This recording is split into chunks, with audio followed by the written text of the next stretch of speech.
There is some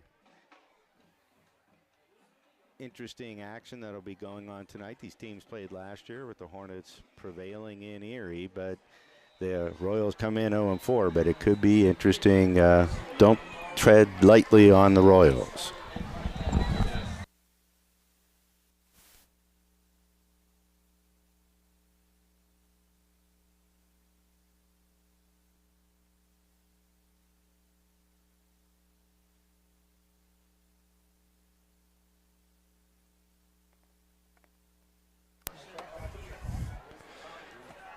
Yes, a great game here tonight.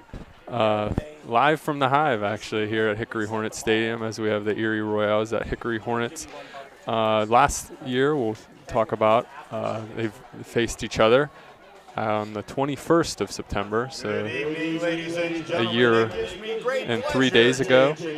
And that game was pretty close down to the last play. Finished 27-25. Hickory won in a great game. Erie, led by Kwani Darnell, the senior, was 18 for 24, 203 yards, 2 touchdowns, 2 interceptions. He also had 14 carries for 40 yards and then 2 tackles on defense. So a complete game by him, and he really made that difference, but not quite able to get them over the line last year, as Kelvin Morrison, we'll mention him a little bit later. Last year, his game, he had 18 carries, 158 yards, a touchdown. And then Trevor Borowitz had a touchdown. We will mention as well, he had many touchdowns this year, and he has also had 11 tackles in that game. So really a great game, and a lot to look forward to tonight. Yeah, Borowitz scored not only receiving, but he ran back a kickoff for a touchdown last year on a short kick, and it was a tight game. Any points they could get were important to the outcome. Yes, and then also one other player didn't mention last year, Jaden Phillips. He had an interception. He will, of course, be out tonight with that injury he sustained last game. Fortunate for him. And also, as I was mentioning, Kelvin Morrison, last year, he will also be out tonight with a lower body injury. So a big miss for them, as they will be without their lead rusher. Though last week we did see Kristen Dungy fill in and run 19 times for 138 yards and 1 touchdown. So they have other players able to come in and kind of take that load. Yeah, the Hornet team is going to be, their depth is going to be tested, coming into the game with Jaden Phillips out for the season, the all-state defensive back his freshman year, and turned into a fantastic receiver the last 2 years, leading receiver on the squad. But they have some weapons coming back. Ja'Kai King will be playing running back, Ja'Kai Husband King. And you have the 2 tight ends. Well, now wide receiver Trevor Borowitz and tight end Dante Evans. You would expect that Coach Dungy is going to involve them in the game plan tonight. Yeah, I think another player I'm looking forward to seeing as well is Bryson Applegarth, their backup running back. He's seen some time in the first few games, and he'll see some more time tonight with Morrison's absence. So see how he fills in tonight, and we will have a quick break here at Friday Night PA. Back after this. Looking for a timeless treasure? Discover the magic of King's Jewelry, a family-owned gem since 1914. We're excited to announce our brand new location at 2220 East State Street in Hermitage. Whether it's an engagement ring, a special gift, or a stunning statement piece, our expert jewelers are here to help you find exactly what you're looking for. Join us for our grand opening. Enjoy exclusive offers and discover why generations have trusted King's Jewelry for the most cherished moments. King's Jewelry, celebrating love for over 100 years. Hi, this is Staff Sergeant Keffer of the Hermitage Army Recruiting Office, and you are listening to High School Football on FridayNightPA.com.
was just the Hickory Hornets marching band performing for us before the game. As we mentioned, we have the Erie Royals coming to town. They come in today 0-4, but don't let that deceive you. They're still a tough team, 0-2 in the conference. They're in the District 10 Region 6, while Hickory's in the District 10 Region 4.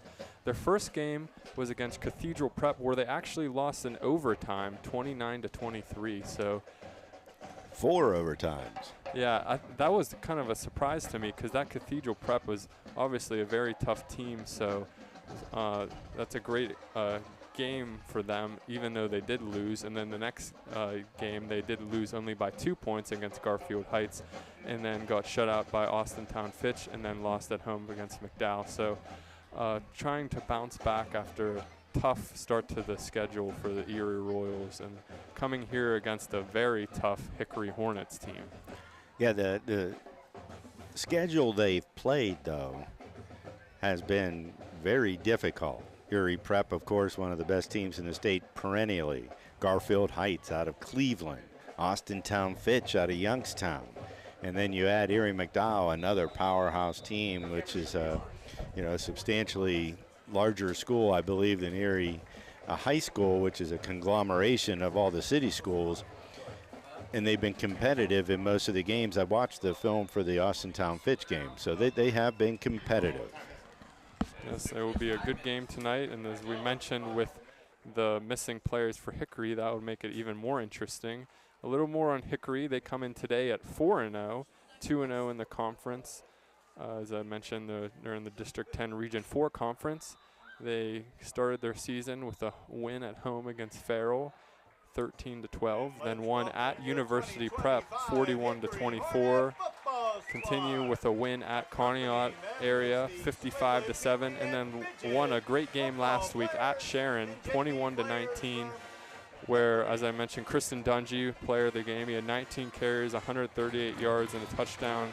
Kevin Morrison also had 24 carries, 190 yards, 2 touchdowns, but he did have 2 fumbles, so tough game, and he won't be able to redeem himself this game. As we mentioned, he's out, but 5 minutes. Lots to play for tonight, and about 4 minutes here on the clock, ticking down to kickoff here. We'll take one more break here at Friday Night PA. Back after this. Warehouse Sales is your fishing gear destination, including PA fishing licenses, lures, lines, and more. Visit us on Facebook for daily deals or take the short drive to Sharon, PA today. Hard to find parts and accessories for any job, indoor and out. From gardening to gearheads, pest control to plumbing, we're Warehouse Sales. Chances are if we don't have it, you don't need it. Take aim. Warehouse Sales now carries Pennsylvania hunting licenses, plus hunting blinds, trail cameras, outdoor accessories, and more. Warehouse Sales in Sharon, PA. Hi, this is Steve Sherman of Sherman Funeral Home and Cremation Service, and you are listening to High School Football on FridayNightPA.com. Back live from Hickory Hornets Stadium, actually. Week behind here. Going to talk a little bit about the other games happening around the town. We have the Kennedy Catholic Golden Eagles coming in at 0-3 at the Chalker Wildcats, who are 3-0. We have the Mercer Mustangs 2-2 going to Greenville Trojans, who are 3-1. That'll be a pretty good game. We have the Grove City Eagles 3-1 at the Fort LaBeouf Bison, who are also 3-1. Tough game there for Grove City, who had a pretty good start to the season so far. We have the Slippery Rock Rockets 1-3 at the Sharpsville Blue Devils. My father, Jeff Davis, will be doing that game, so tune into that. We have the Wilmington Greyhounds, who are 3-1, coming at the Grand Valley Mustangs, who are 3-1. So a good game there. We have the Titusville Rockets, who are 0-4 at the Warren Dragons, 1-3. The Reynolds Raiders 4-0 at the Lakeview Sailors, who not really had that great of a season. Tough task there ahead of them. And then lastly, the Franklin Knights 0-4 at the Northeast Grape Pickers, 3-1. So that wraps up the slate of games tonight. And then worth mentioning, one game tomorrow on our schedule, the Sharon Tigers, who played Hickory last week and had a tough loss, 2-2. traveling to Farrell Steelers, who are 2-1, so that will be a big game coming in tomorrow night. The Mercer County Steel Bowl. Longtime rivals. There will be a lot of energy at Farrell Steelers Stadium on Saturday night. Yeah, especially for that Sharon Tigers team coming off a loss. Sure, they have a lot of motivation after that loss. Coming here down a minute till kickoff. We'll take our last break here at Friday Night PA. Back after this. The Sherman Funeral Home and Cremation Service congratulates the athletes, band members, coaches, and parents on their season. Owned and operated by Steve Sherman and son Steve, we personally handle all aspects of your loved one's service. It is our honor to serve you with a wide range of services and ceremonies. Best of luck tonight from the Sherman Funeral Home and Sherman family. Sherman Funeral Home located on Highland Road in Hermitage. This is Ben Bissett from Ben Bissett Chevrolet, and you're listening to High School Football on Friday Night PA. Have you thought to yourself, the weather info on my smartphone doesn't tell me much? Then give Time and Temperature a call. Time and Temp has been around for decades, but not like this. Time, temp, and the forecast quickly and accurately. Then you can get on with your day. In the Shenango Valley, 347-7751. Greenville, 588-2300. Grove City, 458-5800. Save it in your contacts for easy dialing. High school football is on the air. Friday Night PA is pleased to present tonight's game. This Friday Night PA broadcast, both live and archived, are the exclusive property of Friday Night PA and Wallace Marketing and Media. They are produced for the private use of our audience, and any rebroadcast in full or in part is strictly prohibited without the express written consent of Friday Night PA and Wallace Marketing and Media. Now, here's our Friday Night PA broadcast team.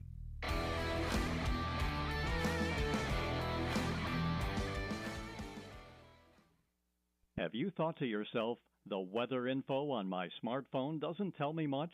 Then give Time and Temperature a call. Time and Temp has been around for decades, but not like this. Time, temp, and the forecast quickly and accurately. Then you can get on with your day. In the Shenango Valley, 347-7751. Greenville, 588-2300. Grove City, 458-5800. Save it in your contacts for easy dialing. Back live here from Hickory Hornets Stadium. I'm Kevin Davis here with Mike Joanno.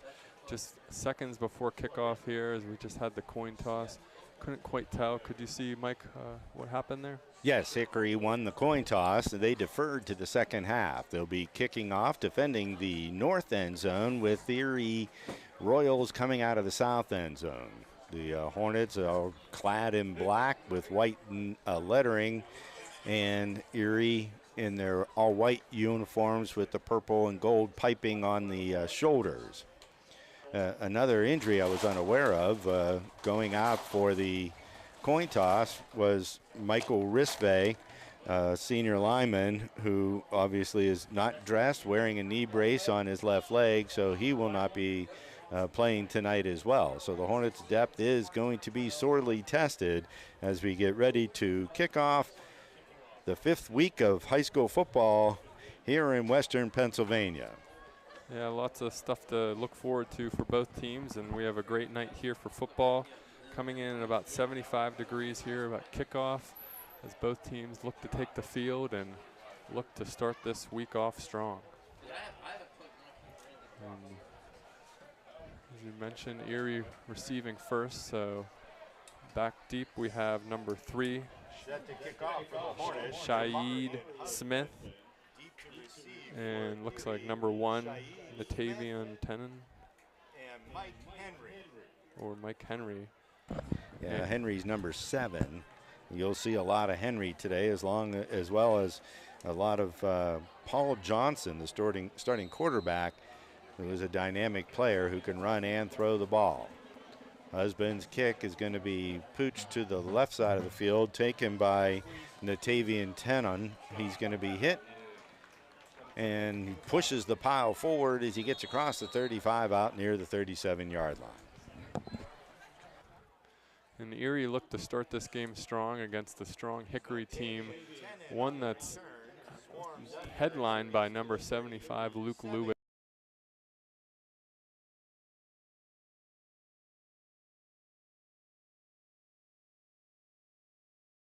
Get a glimpse of what Erie has to offer here as they take offense first to start the game. They use generally a spread formation with 4 and sometimes 5 wide receivers in the pattern, and they'll go empty. We've lost video because the huddle program isn't working here for this stadium, and we're adjusting cameras now. Taking the handoff and going to the left side is the quarterback. And Johnson will get out around the 40-yard line. There's a flag on the play. Simple quarterback power there off the left.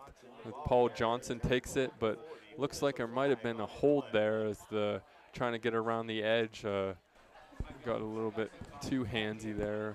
Can't see here what the call is, and I would say it's on. We get to watch a little bit of a replay. Number 3, the lead blocker, Shaid Smith, grabbed and turned Trevor Borowitz, and I'm guessing that's going to be the hold, and that'll move him back 10. And Trevor Borowitz, as I mentioned last year against Erie, had 11 tackles, so hasn't really had that type of game on defense this year so far, but looking to make that same impact he made last year tonight.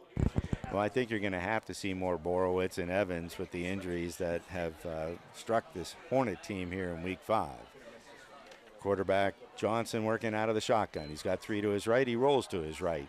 He's getting some pressure, throws it down the field. Incomplete. Pass was intended for number 21, Justin Parker. And just a design rollout there for Paul Johnson on the right side. Tried to have a little timing route with Justin Parker on his running an out route, but a little bit overthrown there, and falls incomplete, sets up second down. And I think the Hornet, he was open. It would have got about 7 or 8 yards, but on the run, it's not the easiest throw. So they'll look over to the sidelines. They will use, as I said, that 3 or 4 receiver set. This time they're going to go with a bunch formation on the right side.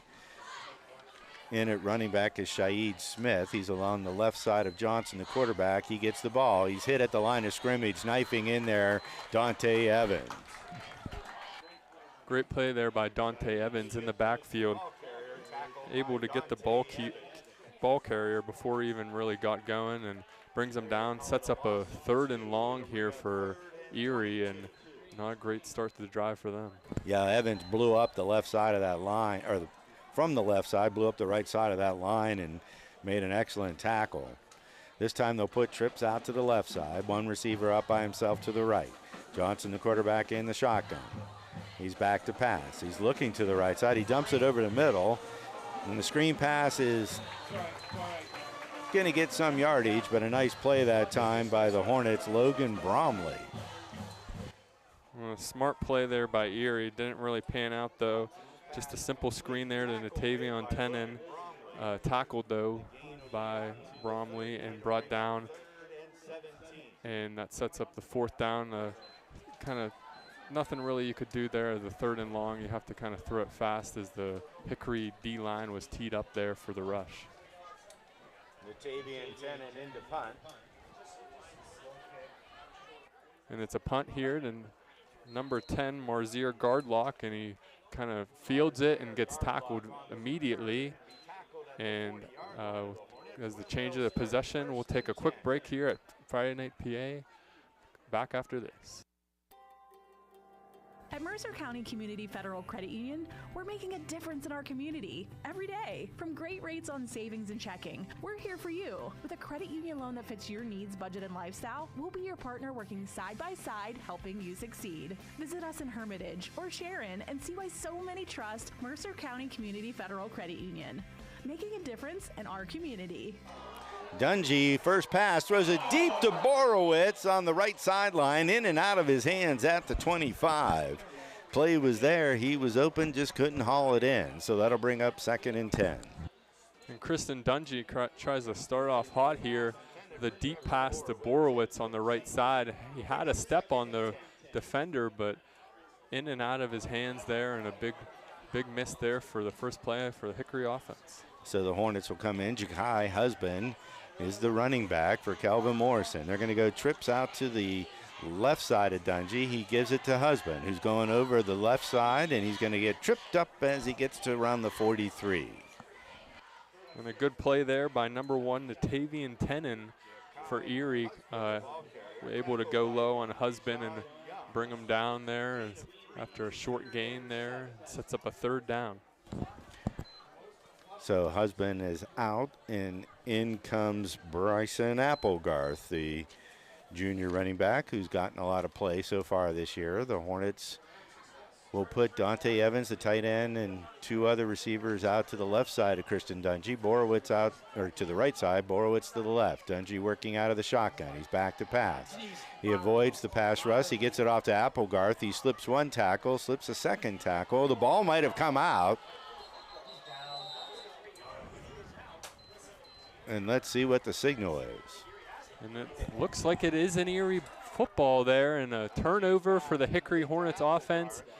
Big play there and fumbles there, costing the Hickory Hornets once again, as last week it didn't actually cost them, as Morrison fumbled twice, but this time it does cost them possession, and the possession arrow switches to Erie. Erie will get the ball inside Hornet territory at the 43-yard line.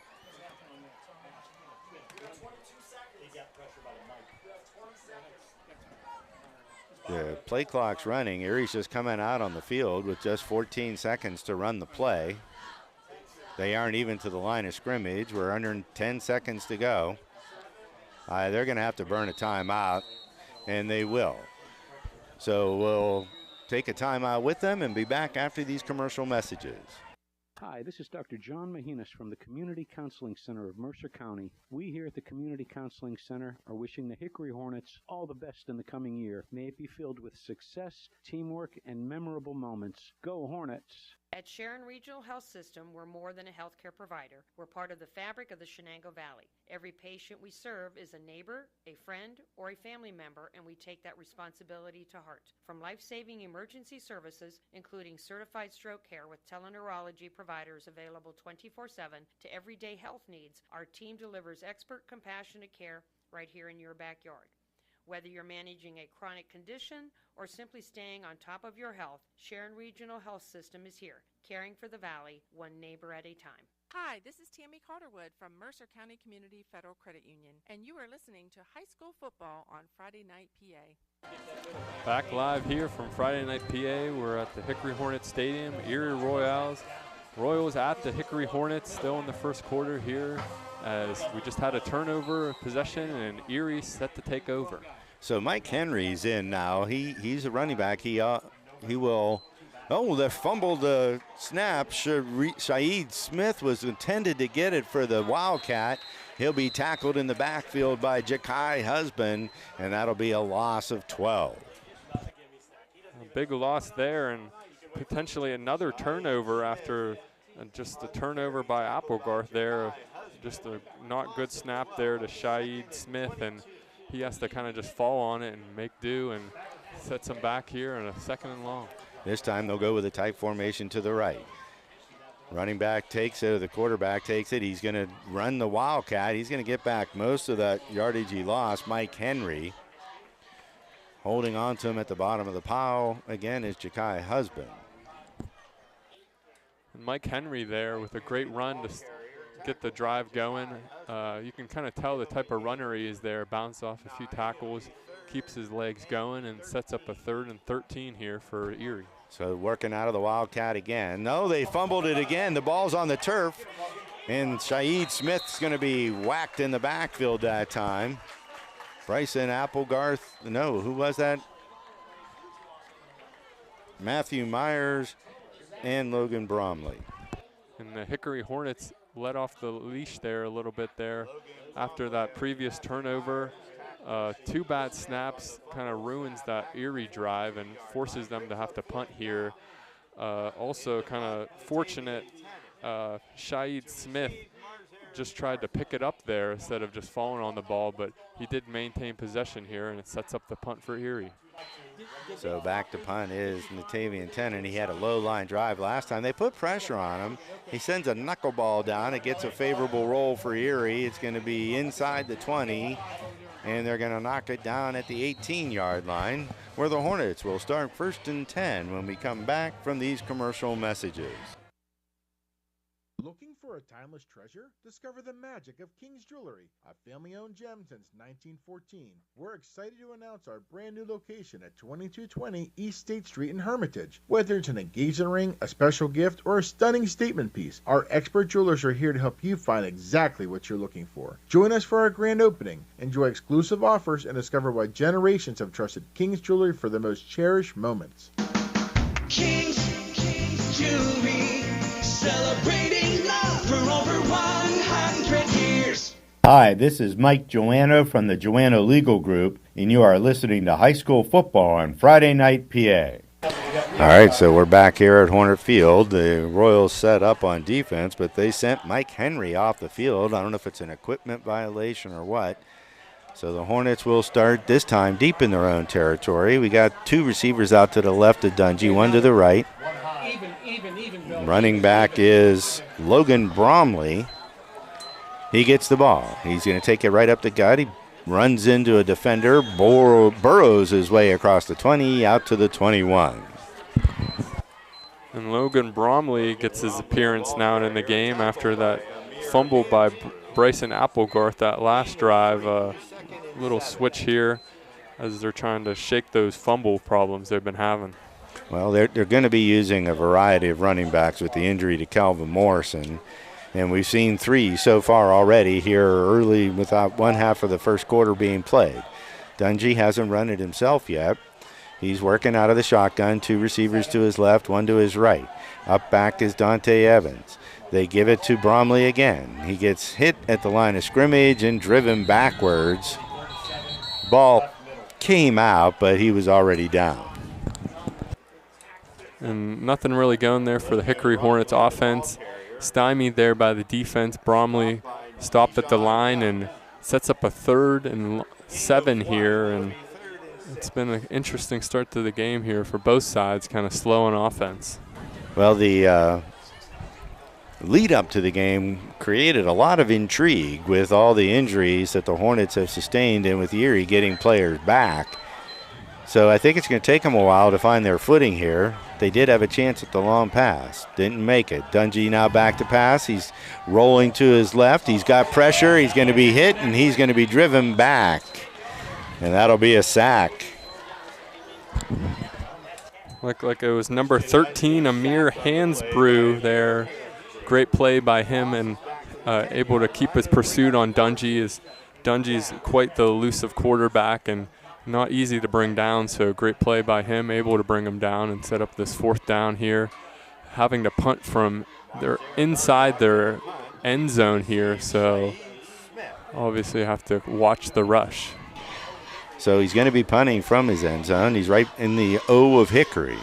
High snap, he gets it down, he gets it off. He had some pressure. It's going to bounce at around the Hornet 40, and it's going to die right there. It'll be down at the 42-yard line.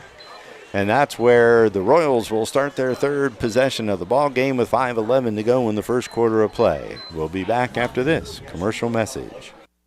Ready for that kitchen upgrade? Hi, this is Jim from McCluskey Showcase Kitchens and Baths in New Wilmington, where we bring your vision to life with expert design, premium cabinetry, and a team that treats your home like their own. From custom design to complete renovation, we handle it all. Visit lookatmykitchen.com to explore our work and schedule your consultation. That's lookatmykitchen.com, where experience meets design. This is Mike Lysak from Warehouse Sales, and you're listening to High School Football on Friday Night PA. So Young is back in at quarterback. He hands it to Shaheed Smith, who spins his way down to the 35-yard line. It'll be a gain of 7. Great run there by Shaheed Smith there. Able to spin off the first tackler and gain about 7 yards there. A great run on 1st down. And Smith is working out of it as a shotgun. This time it goes to Mike Henry, who tries the left side. He'll be tackled there near the 1st down marker. Dante Evans on the stop. And Mike Henry on that previous punt by Hickory was the guy kind of running around the edge and almost got to that punt, but his just speed is a real threat to Hickory and able to gain a few yards here and set up a 3rd and 1. And there's a flag on the play. They had an illegal substitution. Broke the huddle. Number 8, their stud defensive end, tight end, Nijon Young, had too many players in the huddle. Let's see if they pick up the flag, and they're going to converse about it, but it very well could be an illegal substitution because they broke the huddle before he got off to the field.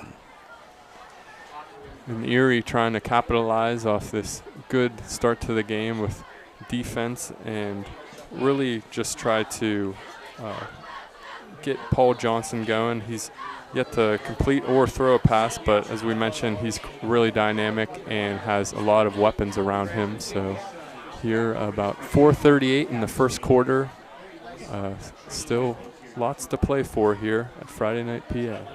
So they're still discussing it. Let's see if we get a signal. They picked up the flag.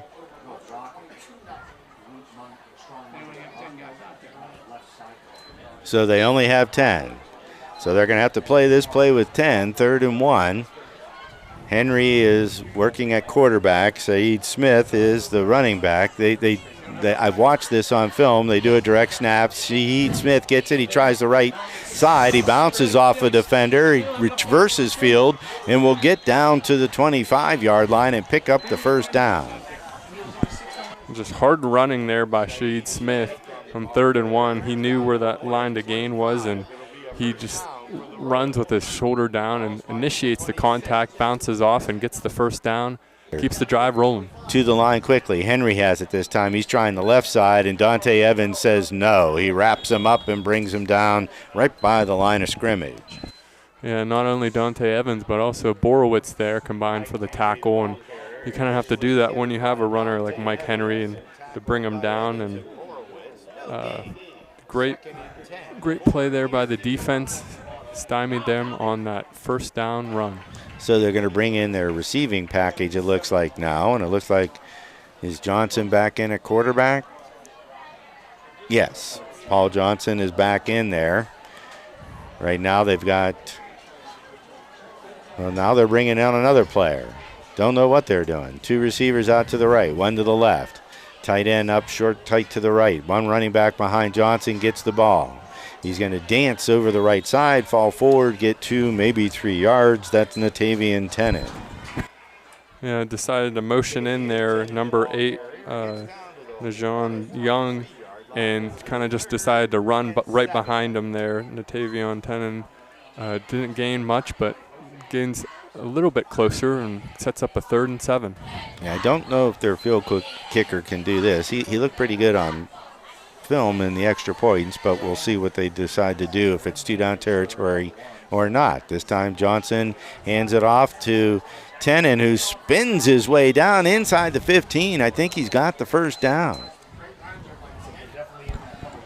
Great effort there by Tennant, just having that multitude of running backs for Erie is really coming in clutch here as they're able to rotate, keep the players fresh, and keep the drive going as well, and sets them up here inside the 15.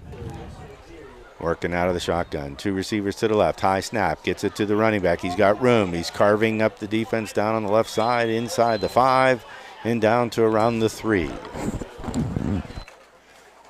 And that's none other than Natavian Tennant now getting a shot at the drive and really taking his opportunities now.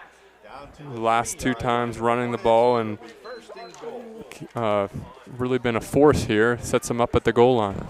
Tennant still the back behind Johnson. 2 receivers out wide to the right. They give it to Tennant. He's hitting the backfield. He's going to get some help. He's fighting off the tackles, and he's going to get into the end zone. And Tennant, just with the strength there and the persistence, would not go down. Tennant, the senior, 5'10", 210, doesn't really come in that big, but showed his strength there and would not go down and got that touchdown on the board for Erie. Yeah, he was hit in the backfield by Logan Byerly, but was able to just fight his way into the end zone.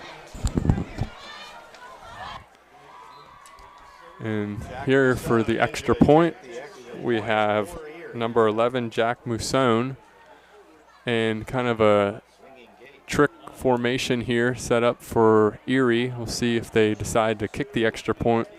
Kind of set up at first like they were going to do something, but the clock kind of ran down to zeros, and they ran out of time there, and the flag is thrown.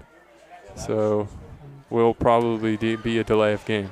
Yeah, that's a swinging gate that they do. Sometimes utilized, you see it more in college, and they did not effectively do it. Yeah, I remember a few years ago, I think the Dolphins ran that in the NFL, and they had the holder be the guy who threw the ball, actually, and it was a pretty interesting play. But nonetheless, they decide the extra point. Snap is good. They get the kick down. Massone's kick is wide right, so it will be no good. And that'll make the score Erie 6, Hickory nothing, with 1:48 to go in the first quarter of play. D'Onofrio's Food Center has a long history of friendly, helpful service and affordable prices on all their groceries. Try their fresh deli meats and cheeses or their tasty bakery items. Pick up fresh produce, seafood, and delicious barbecue. Stop by the meat department for homemade sausage and fresh-cut steaks. Be sure to ask about their catering services for your next event and find all the groceries you need from national and store brands. Serving the community for 4 generations. D'Onofrio. Hi, this is Rod Jones from Jones Performance Products, and you're listening to High School Football on Friday Night PA. Back live at Hickory Hornets Stadium as the Erie Royals just went on the scoreboard with that last drive. Natavion Tenen with a 3-yard rush would not go down and puts them on the board. And Hickory goes down here. As we mentioned, a lot of injuries for Hickory, so it would be a struggle, but Christian Dungy is still there. Still a lot of talent, obviously, so not done yet for Hickory, and still lots to play for. Jack Musone. And Jack Musone here set the kickoff for Erie. And back deep, we have Christian Dungy and Marzier Gardlock for Hickory. So that turnover didn't immediately lead to a touchdown, but I believe it ultimately led to that touchdown because it really switched field position. Short little pooch kick going towards out of bounds. It doesn't get there. Picked up on the run by Dungy, and he'll get out over the 30 to about the 35 where he steps out of bounds at the 34-yard line. Yeah, number 11, Jake Musone, decided to kick it on the right side there and had a chance to go out of bounds. If Dungy would have let it bounce, it maybe would have went out of bounds, but decided to field it, gained a few yards, and sets him up here at about the 34-yard line. One thing I haven't mentioned yet, we have the U.S. Army Award of Excellence given out to the player of the game. We'll see who that will go to as the night progresses. So the Hornets are going to start with Jakai Husband as the running back. Dungy in shotgun, trips out to their left. They give it to Husband. He's got a big hole up the middle. He's dragging tacklers out to near the midfield stripe. He'll be out to the 49-yard line. And Jakai Husband with a great run there to start the drive. He is just such a force there. A 15-yard run and a first down for Husband. He checked in a few games ago and threw a touchdown pass, so multi-threat athlete there for Hickory. Well, that wasn't him who threw the touchdown. That was Tamarian Coleman. But Husband is a defensive end, sometimes linebacker, sometimes running back. He has been playing a lot of positions. Dungy this time's taking it himself, following the block by Husband. He spins off of a defender at the 35 or 45 and will get wrestled down at around the 43-yard line.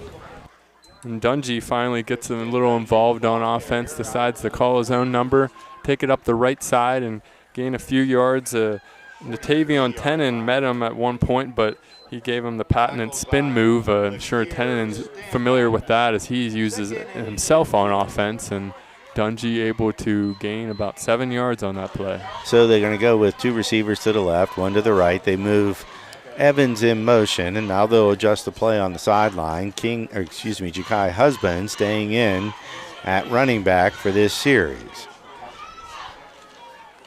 And Dungy fakes it. They're looking down the right sideline. There was holding on the play.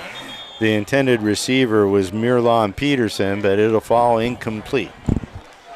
And we had mentioned at the start of the broadcast, Jaden Phillips had the injury last week, so we'll have to see who steps up in his place. This time they target Miralon Peterson on the right side, overthrown just a little bit, not quite had the timing, and falls incomplete, sets up a 3rd and 2.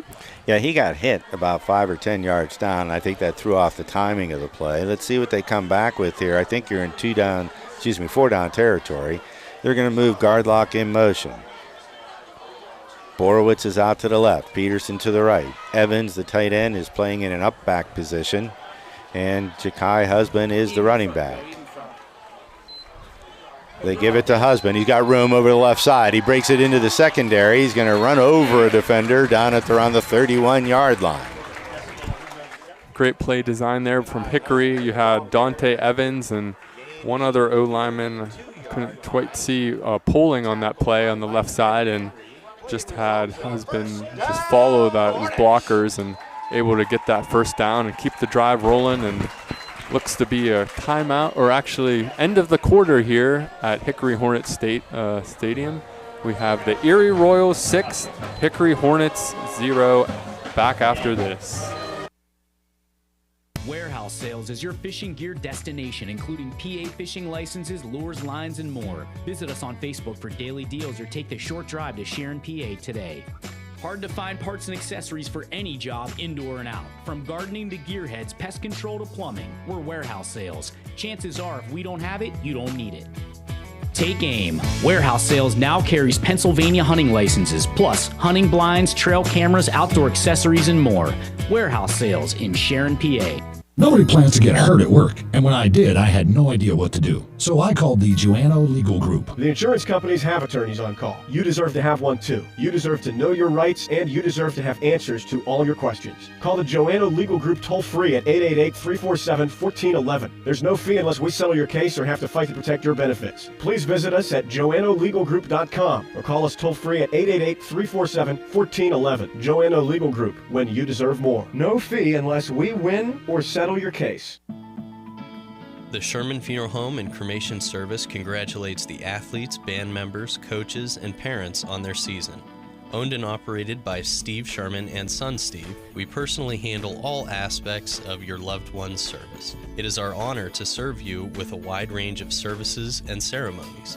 Best of luck tonight from the Sherman Funeral Home and Sherman family. Sherman Funeral Home located on Dungy back to pass. He rolls around the right side. He's got some room. He makes a cut back at around the 28. He'll fall forward to the 26. So it'll be a gain of 5, maybe 6 yards. In the second quarter starts similar to how the first quarter ends, with a nice rush by the Hickory Hornets offense. This time Dungy calls his own number again for 6 yards down the right side and keeps this drive going. We're going to have to see a lot more from Dungy if Hickory Hornets look to have success tonight. Matt Myers comes in as a second tight end. Peterson comes out. They're going to go with a bunch formation on the left side of the line. Got guard lock out to the right as the sole receiver. They hand it to Ja'Kai Husband, who's just bowling his way over the 20 down to around the 18. The Royals are signaling that there was a fumble, but the officials are not. Another close play there for the Hickory Hornets offense, as few of the Erie Royal defenders were signaling that there was their ball, but official Mark said that he was down, and Hornets keep possession of the ball there after that first down run from Husband. So he's working out of the shotgun again with the trips tight to the left. Guard lock out to the right. We have Bryson Applegarth in there at running back? And it's going to be a pitch out to Applegarth, who's going around the left side. He's got some room. He gets inside the 10. He'll be dragged down around the 7 or 8 yard line. And that should be another first down. And Applegarth getting a chance for retribution there after that fumble on the first drive. This time takes it for 13 yards with just the simple halfback toss on the left side. And Hickory looked to play fast here as Dungy comes up quick, and they look to the sideline for a little bit more time. So they seem to have found an offensive set they like. They're going with that tight formation to the left again. Gardlock out to the right. They bring Applegarth along the left side of Dungy. Dungy's taking it himself. He's trying to get outside, and he'll be pushed out of bounds. Maybe a gain of 1. Yeah, great play there by the Erie Royal defenders, able to keep the edge and not let the Hickory Hornets establish it. It looked like it was Shaeed Smith there taking on the blockers and able to disrupt that run from Dungy, and sets up a 2nd and 6 at the 6. This time they'll put 2 receivers out to the left.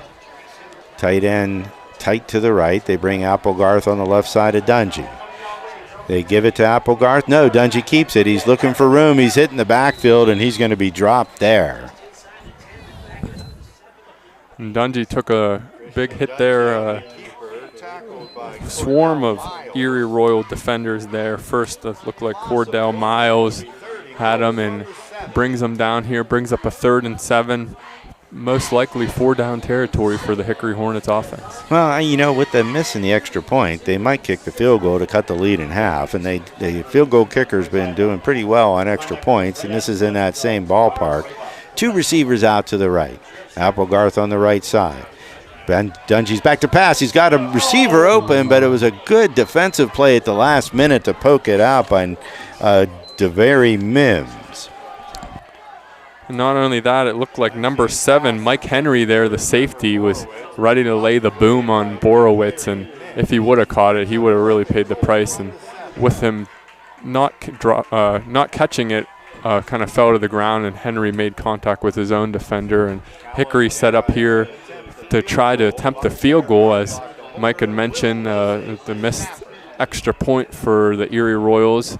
They decided to settle for the field goal here with the chance to cut the lead in half. He's kicking it from the left hash. Good snap. It's down. Kick is up. And the kick is good. And the kick is good for number 33, Callum Daroff, and that cuts the lead as the Hickory Hornets still trail here at Hickory Hornet Stadium 6-3. You grew up knowing you could do anything. As a soldier in the U.S. Army, you'll test your limits and feel the pride of doing things you never thought possible. From working with computers, assisting physicians, or fixing helicopters, there's a job that's right for you. And those who qualify can get up to a $50,000 enlistment bonus for certain jobs. You'll earn money for college while learning how to be a team leader as you become part of a team. To find out more, visit us during a football game or go to GoArmy.com. Be all you can be. Paid for by the United States Army. Hi, this is Steve Sherman of Sherman Funeral Home and Cremation Service, and you are listening to High School Football on FridayNightPA.com. Back here at Friday Night PA, as the Hickory Hornets just converted on the field goal with Callum Daroff, and sets them up on the scoreboard for the first time here. About 9:02 in the second quarter. Set the kickoff here is number 0, Jamarian Husband for Hickory. And set to receive number 3, Shaeed Smith. And I would think, number 7, Mike Henry, the powerful runner for Erie. So Husband kicks it short, is taken by an up guy on the run. He bounces off of one tackler at the 43, fights his way across the 45, and that's where they'll start at around the 46. And just a simple kickoff there from Hickory, a missed tackle, and brought down eventually about the 40-yard line and sets them up here as Erie looks to kind of rebound after that last drive and continue the success they had with the multiple running backs and multiple looks they had at that last drive. Yeah, and multiple is exactly what I would call it. They're using multiple formations, using interchangeable players. This time it looks like they're going to go with Paul Johnson at quarterback. This is where they had their most success, with Shaeed Smith as the running back along with Natavian Tennant. So they will use a lot of players. They're marching off a penalty.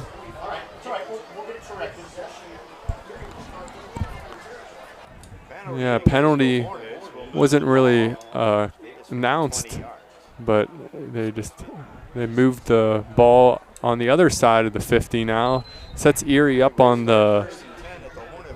with great starting field position on this drive, and they're going to hand it straight ahead to Shaheed Smith. He's got a head of steam, and he's just running through, but there's a flag from the far side here, or the near side here. Shaheed Smith, another one of those elusive runners for Erie, breaks it up the left side, but most likely a holding there. And we saw a lot of those with Hickory the last few weeks, the big runs and holds kind of negating those. But that's a sideline warning. So they're going to bring back Luke Lewis. They ran it right over where Luke Lewis would be. So he's coming back into the game. So they're now deep in Hornet territory again at the 27-yard line. Working out of the shotgun is Johnson. They hand it to Shaheed Smith. This time he's hit at the line of scrimmage and will be brought down. Yeah, simple play call there for just Smith up the middle for a short gain. But on the bottom of the field, there was number 21 for Erie, Justin Parker, and then also one other receiver for Erie were on the near side, and only one defender. So maybe look for that later in the game. So on second down, they hand it to Smith again, but there are penalty flags on the ground. That was number 13, Amir Hansbrew, also on that near side, and on the one defender, so have to have better communication, or Erie might kind of take advantage of that later in the game with a quick pass. And there was a false start for Erie, so sets them back. Kind of been a sloppy for both sides so far here. That will move them back to the 32-yard line. Johnson still the quarterback. Shaheed Smith is the running back. Two receivers are right now parked on the left side. They're going to bring one over to the right, and that's number 21, Justin Parker. And now they'll bring three over to the left side of the line, and there's a penalty for delay of game. Yeah, a lot of moving parts from both sides. The communication has to be key here. As we mentioned, the multiple weapons, it kind of makes it hard for the defense to key in on one player, and this time hurts Erie and sets them back another 5. I think they thought they had 40 seconds, but it resets to 25 seconds whenever there's a penalty. So this time they have the two receivers out to the right, one to the left. Smith is the running back behind the quarterback, Johnson. High snap, he's looking out to his right. He makes the backward pass, and it's complete, but a good tackle that time by Christian Dungy. Yeah, it looked like a pass all the way there to number 21, Justin Parker on the outside. First faked it to the running back, but the running back was running so fast he kind of ruined the fake as quarterback threw it fast and sets him up here at a 3rd and long here, 3rd and 20 at about the 38-yard line. So now they're going to put three receivers on the near side, the short side of the field. One receiver out on the far side. Running back along Johnson, who's in the shotgun. He's back to pass. He's got pressure. He's got pressure. He steps up on it, and he throws down the field. And what a catch.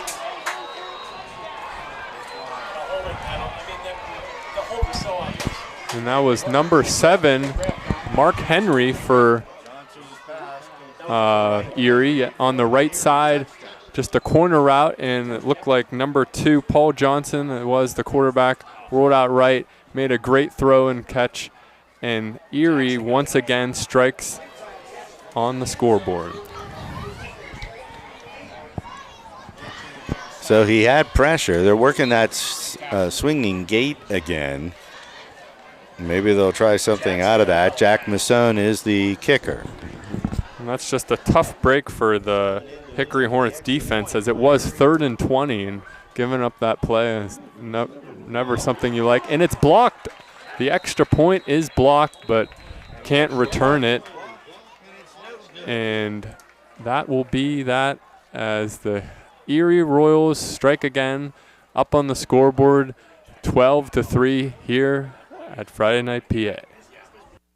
Hi, this is Joe Flynn with Flynn's Tire. We know how valuable your time is, so we've made it fast, easy, and affordable to buy tires. There's 3 easy ways to purchase tires from Flynn.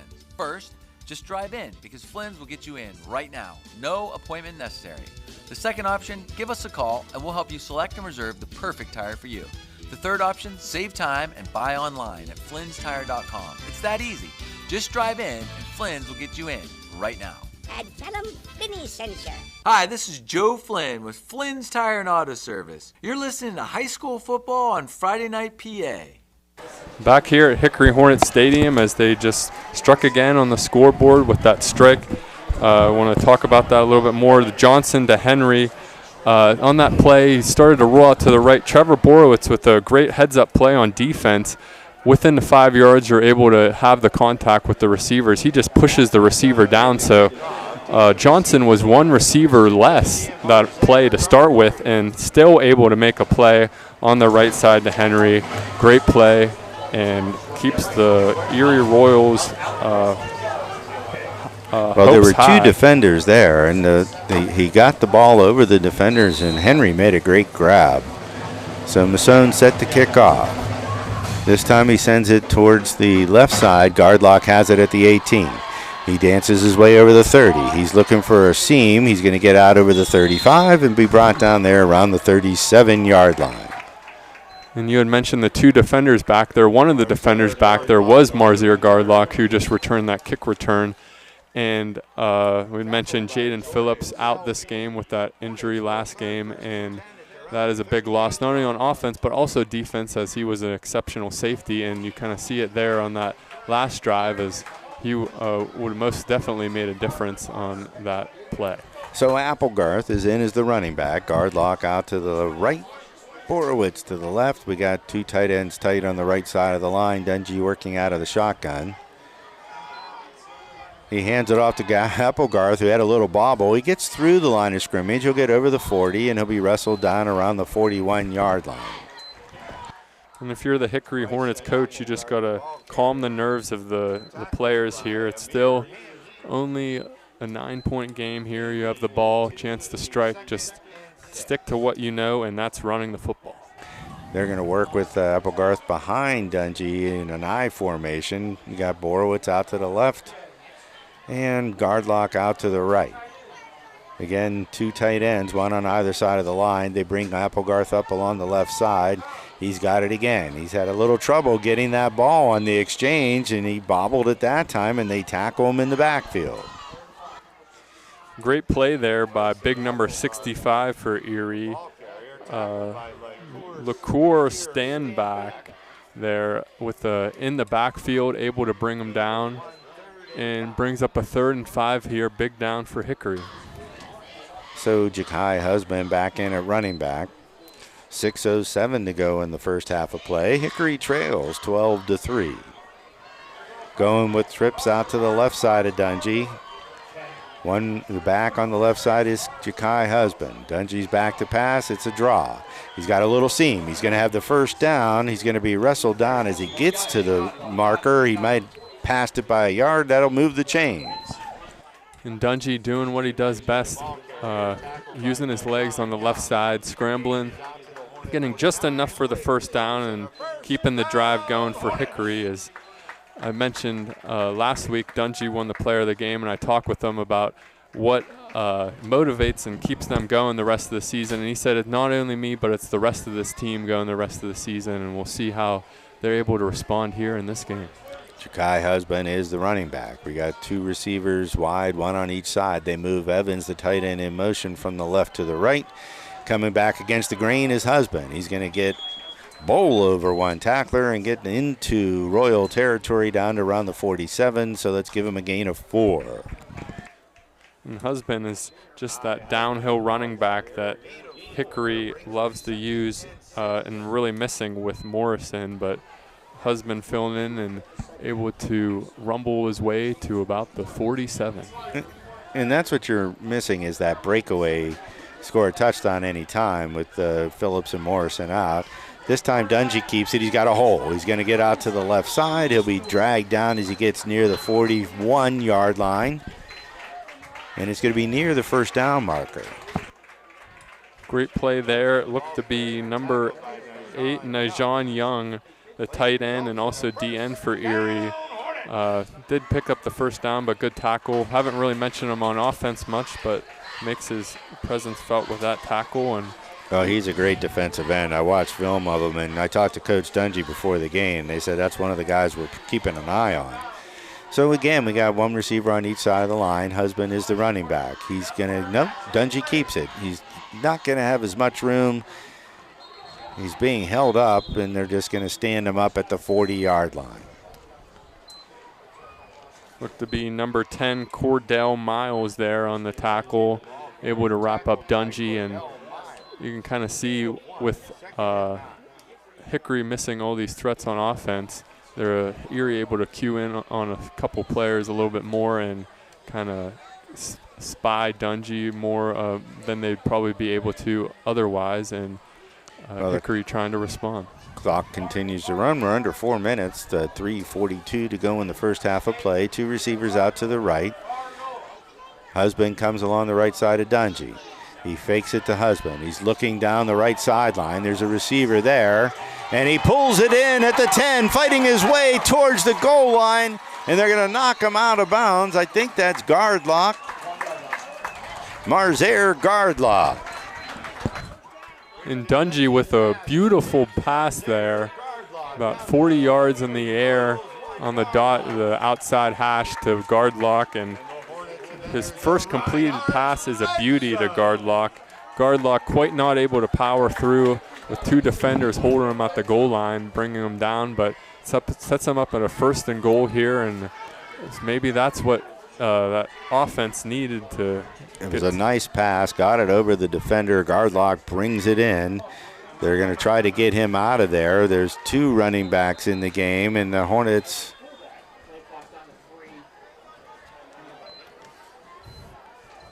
Hornets look to call a timeout. Yes, and we will call it a quick timeout here as well at Friday Night PA.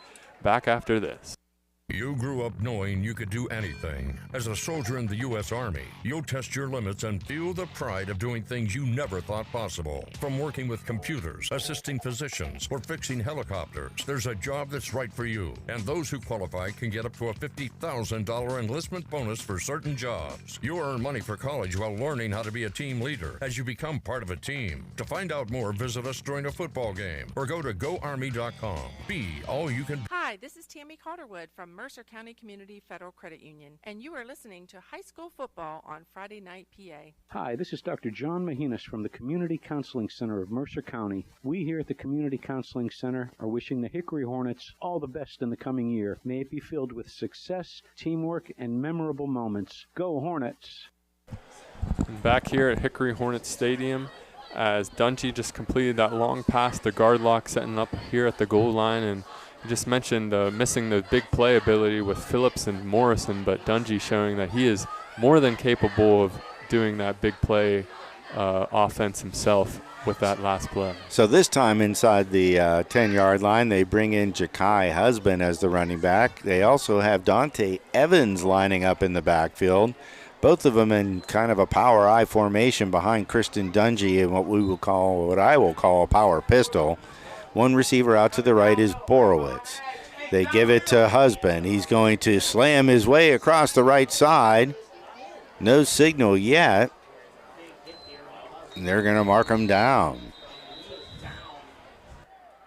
And Husband isn't the easiest person to bring down, coming in at 6'2", 228, but that time he was brought down at the goal line. Only a 1-yard run, and it looks to be a player down as well for Hickory number 5. That would be Ja'Kai Husband, running back. So as teams take a break, we'll take a quick break here at Friday Night PA as well, as the Erie Royals lead 12-3. Warehouse Sales is your fishing gear destination, including PA fishing licenses, lures, lines, and more. Visit us on Facebook for daily deals or take the short drive to Sharon, PA today. Hard to find parts and accessories for any job, indoor and out. From gardening to gearheads, pest control to plumbing, we're Warehouse Sales. Chances are if we don't have it, you don't need it. Take aim. Warehouse Sales now carries Pennsylvania hunting licenses, plus hunting blinds, trail cameras, outdoor accessories, and more. Warehouse Sales in Sharon, PA. this is Rod Jones. On behalf of Jones Performance Products, we wish all sports a healthy and safe year. We are located in West Middlesex, PA, and are the leading manufacturers of semi-truck hoods and the home to truck rods, custom hoods. Visit our website at jonesperformance.com. Hi, this is Jim McCluskey, founder of McCluskey Showcase Kitchens and Baths, and you're listening to High School Football on Friday Night PA. D'Onofrio's Food Center has a long history of friendly, helpful service and affordable prices on all their groceries. Try their fresh deli meats and cheeses or their tasty bakery items. Pick up fresh produce, seafood, and delicious barbecue. Stop by the meat department for homemade sausage and fresh cut steaks. Be sure to ask about their catering services for your next event and find all the groceries you need from national and store brands. Serving the community for 4 generations. D'Onofrio's Food Center on Route 18 in Hermitage. Hi, this is Rod Jones from Jones Performance Products, and you're listening to High School Football on Friday Night PA. Back live at Friday Night PA. As I just mentioned, number 5 for Hickory Hornets, Ja'Kai Husband, has been the bruising runner tonight, just down with injury and walking a little gingerly. It looked to be something with his right leg. Don't want to speculate too much, but another hole for the Hickory Hornets on offense as they march back on the field. So Bryson Applegarth will come in as the running back. One receiver out wide to the left is Borowitz. Garlock to the right. Dungy in the shotgun with Applegarth shifting from the left to the right side. They give it to Dungy, and he's going to jump his body in, and they're going to stop him short. They're going to mark him at about the 1 foot line. Yeah, I think not only was he short, but there was a possibility of almost another fumble on that play, which would have been quite the play there at the goal line. Game changer for sure for the Erie Royals. Dungy's under center for this one. They're going to try to follow Luke Lewis. The officials coming from the near side. It looked like he went across from our viewpoint, riding on the back of Luke Lewis, but they're going to say no gain. And that was third and one at the goal line, stuffed again, and you'd have to think that they're going to try here that same play. That last play was probably the closest thing you'd get to the tush push here in high school, and wasn't effective and brings up fourth down. So they bring in the backfield this time, big Amari Gillespie at 310 pounds. They give it to the running back, Applegarth, and he's going to be in the end zone. And just the classic handoff for Applegarth, lined up behind number 2, Christian Dungy in the backfield. This time a full head of steam, takes the ball, carries it up the left side, and gets the touchdown as the Hickory Hornets cut into the lead of Erie, now down only 12-9. And attempt the extra point is Daroff for Hickory Hornets as they look to cut the lead to only 2. Darrow's done pretty well so far this season. Let's see if he can tack this on. And they get Erie to jump off sides again. How many times have we seen that on extra points? The Hornets got people to jump off sides. Yeah, and this seems like a game where every point's going to matter. So while they may be tempted to go for 2 here, it's probably smart just to kick that extra point and just keep the momentum on your side. Don't let that momentum slip. And the referee's just explaining the penalty a little bit more here. He's pointing to Erie as it is on them. And Hickory still lining up here for the extra point. Bryson Applegarth with that last touchdown run, really making up for the first drive he had where he fumbled the ball. I'm sure he's glad to make a little bit of amends for that. And jumped off sides once again. Looked to be number 3 this time, Shaid Smith for the Erie Royals. Will move the ball, inch the ball a little bit closer really at this point. And they're asking the coaches on the Hickory staff what they would like to do. And they're calling the team over, see if they're going to maybe run a play here now that it's gone close enough to the goal line. And don't see Dungy out. Yeah, Dungy's on the sideline. So, yep, just lining up for the extra point once again here. And this time looks like, yep, Daroff here, the extra point. And we have Gardlock, the holder. Will Hosick is the snapper, and Callum Daraw to attempt the extra point. High snap, they get it down, the kick is up, and the kick is good. So with 2:04 to go in the first half of play, the score, Erie Royals 12, the Hickory Hornets 10. We'll be back after these commercial messages. The Sherman Funeral Home and Cremation Service congratulates the athletes, band members, coaches, and parents on their season. Owned and operated by Steve Sherman and son Steve, we personally handle all aspects of your loved one's service. It is our honor to serve you with a wide range of services and ceremonies. Best of luck tonight from the Sherman Funeral Home and Sherman family. Sherman Funeral Home located on Highland Road in Hermitage. Hi, this is Al D'Onofrio from D'Onofrio's Food Center, and you're listening to High School Football on Friday Night PA. Are we using mine? And back live here at Hickory Hornets Stadium as just cut into the lead again with that last score from Bryson Applegarth. Now Erie leading only 12-10. And on that last extra point, I was mentioning to Mike, there could have maybe been a delay of game even on the Hickory Hornets offense. So it would have moved the ball back again. It was like they were moving forward and back just a few yards. Really didn't matter in the end as they kicked the extra point and set here to kick off. Number 0, Jamarian Husband for Hickory, and back deep, most likely, yep. Number 7, Mike Henry, and number 3, Shaid Smith. So they've kicked it short twice, and Erie's had pretty good possession, and they're going to kick it even shorter this time. And again, they come up and catch it on the run. That's Justin Parker. So again, they'll have good field position out at the 42. Yeah, smart kick there really on the right side. You have to field it for Erie, or it's almost like an onside kick in a way if would have made a bounce to one of the Hickory Hornets offensive players, and sets them up here about the 42-yard line. Erie has great success so far on offense, mixing it up with passing and throwing. We'll see what kind of dimensions they explore on this drive. Paul Johnson is in a quarterback again. 2 receivers out to his right. Running back along his right-hand side, I believe, is Shaid Smith. Johnson back to pass. He's going to look to do a screen pass to Smith, and he's got a lot of room to move. He makes a cutback at the 50, trying to cut back all the way, and he'll be dragged down there. Trevor Borowitz and Marzer Gardlock. It still looks to be enough for the first down there. Paul Johnson, just a simple screen there to Shaid Smith, picking up the first down, and you can see the respect that Hickory Hornets has for Paul Johnson there, playing with the 2 safeties deep, not wanting any deep balls over the top after that last drive.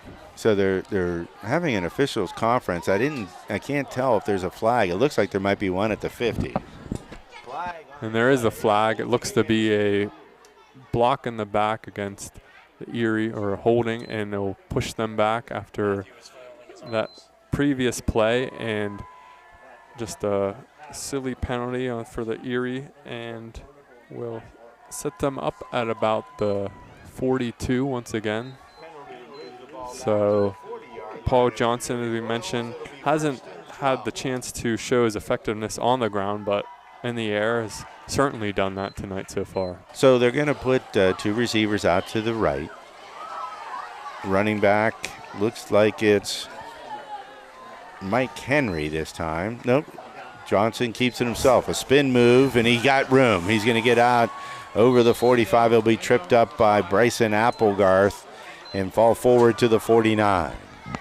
Well, right on cue. I mentioned Paul Johnson not really running the ball there, and this time he decides to run it himself, takes it to the left side, Does a nice little spin move to evade the tackler and takes it for a 9-yard gain. So we got two receivers again to the right, one to the left. Shaheed Smith is the running back on the right side of Johnson. He's back to pass. He's got pressure. Dante Evans is coming at him, and he just flings it out of bounds.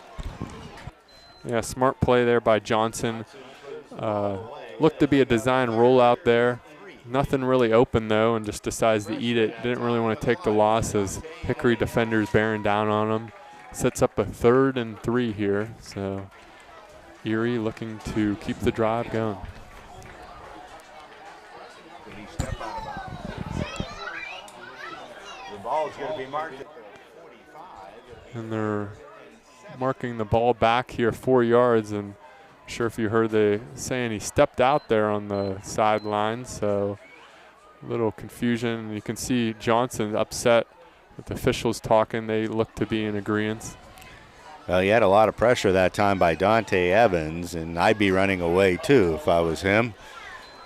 But he tried to flick the ball out of bounds. We can't see that sideline from very well from our vantage point, but that's going to be a big defensive play by Dante Evans, knocking them back with 1:12 to go in the first half of play, with Erie holding a 12-10 lead. Hickory gets the ball to start the second half of play.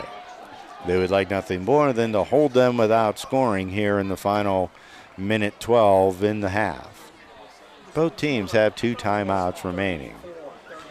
There seems to be a long discussion, again by the officiating crew in the backfield.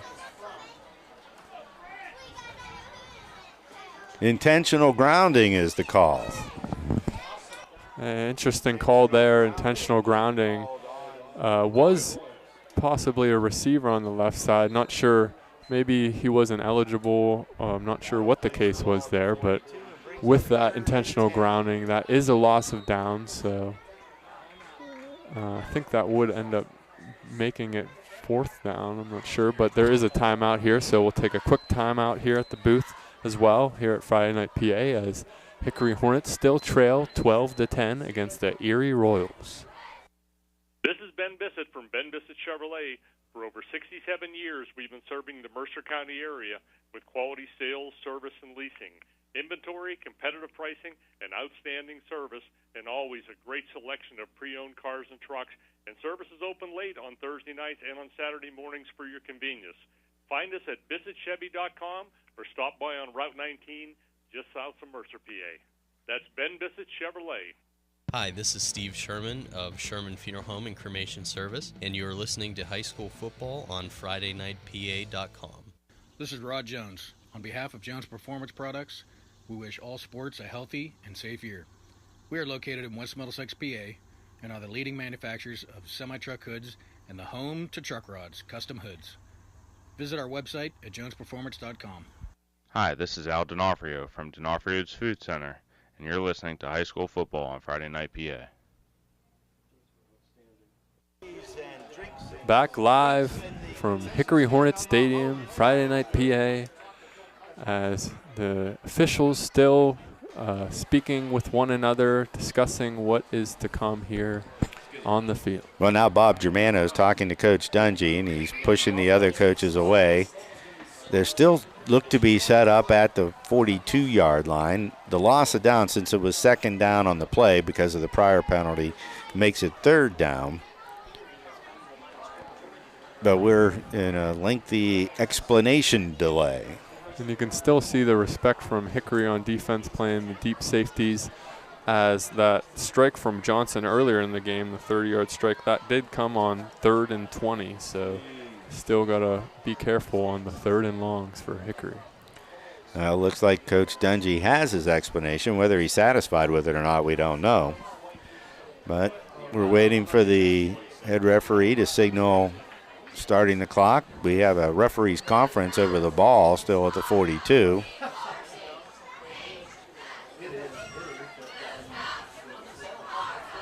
A long debate here. Hard to tell who this would really benefit, as it's been a tight game on both sides. Well, there was one official not involved in the conference. He's now running on. Don't leave me out. So they're going to waive off the penalty. I was wondering how you can have an intentional grounding with somebody who stepped out of bounds.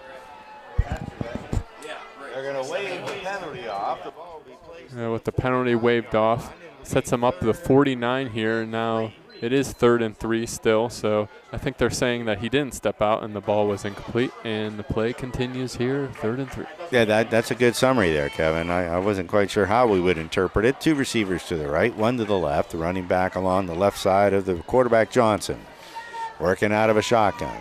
He gets the snap. He's going to keep it himself. He's got room. He's going to get – oh, the ball came out. Now, are they going to mark him down first? And who got the ball?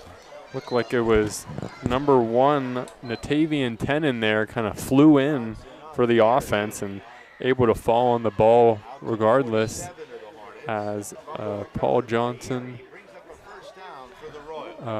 gets that first down, and Erie Royals keeps the drive rolling here, and looks to be a timeout from Hickory. So timeout. We will take a timeout here at Friday Night PA.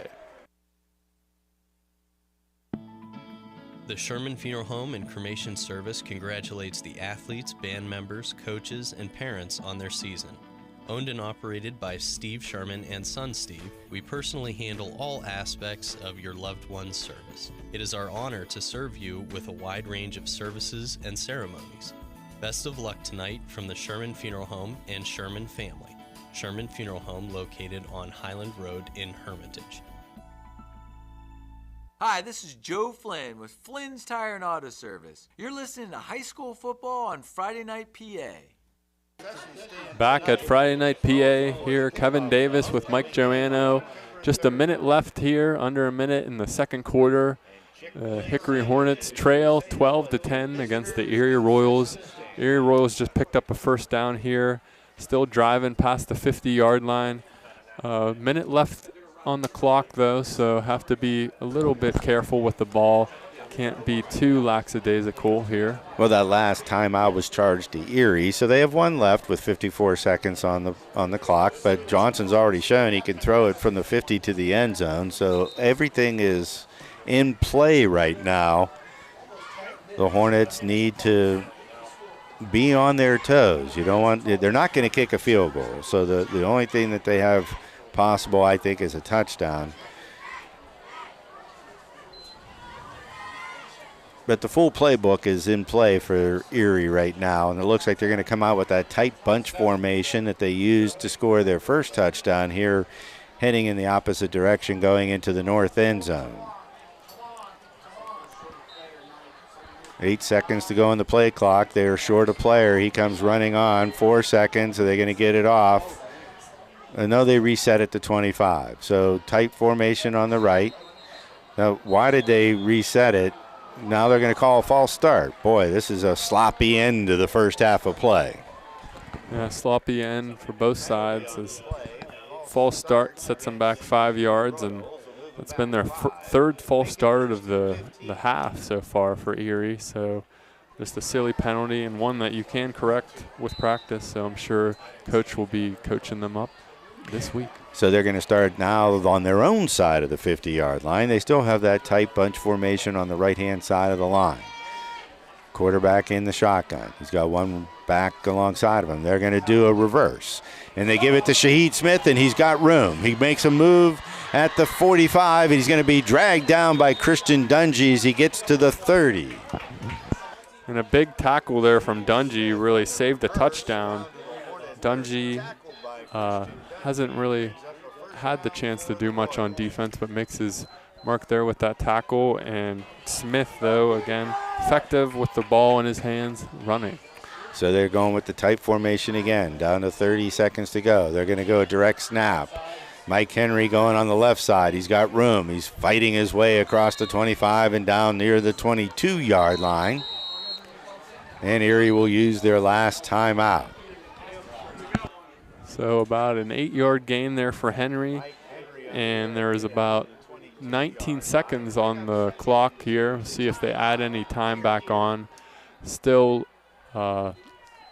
lots of plays you can have here in the playbook for Erie with the 20 seconds. You mentioned Paul Johnson. He has the arm on him and can really hit any part of the field with the arm he has. And with the weapons he has, it's hard to really tell who may get it. We've been mentioning Shaheed Smith. Yep. They have several receivers who can catch the ball. We haven't seen him yet, but Jameer Hansbrough, number 9, can catch the ball. I watched him on film. Amir Hansbrough, 13, his brother, can catch the ball. And they had Justin Parker, who already has a catch and has returned a kickoff return so far, so that they do have weapons that can catch the ball. And they won't be afraid to throw it to the tight end, Nijan Young.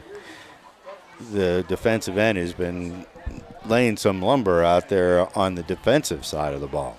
So they're going to come out, 19 seconds, 2nd and 2. They're at the 22. This time they're going to go 3 wide. And the quarterback, new quarterback in there, and this is Jack Masson in at quarterback for the Royals. He's back to pass. He's looking to his left. He dumps it off to the right to Amir Smith, who's hit, breaking tackles, but he can't get away from Marzaire Gardlock, and he's down to the 15. 9 seconds to go. Can they get together to spike the ball? A good play there by Gardlock, able to keep the edge, and they're going up quick here to snap it. And it off. He's throwing it for the end zone. They're hand fighting, and they're going to call a penalty. Now, who's it going to be against? I thought the receiver was pushing off, trying to create space against the Hornet defender.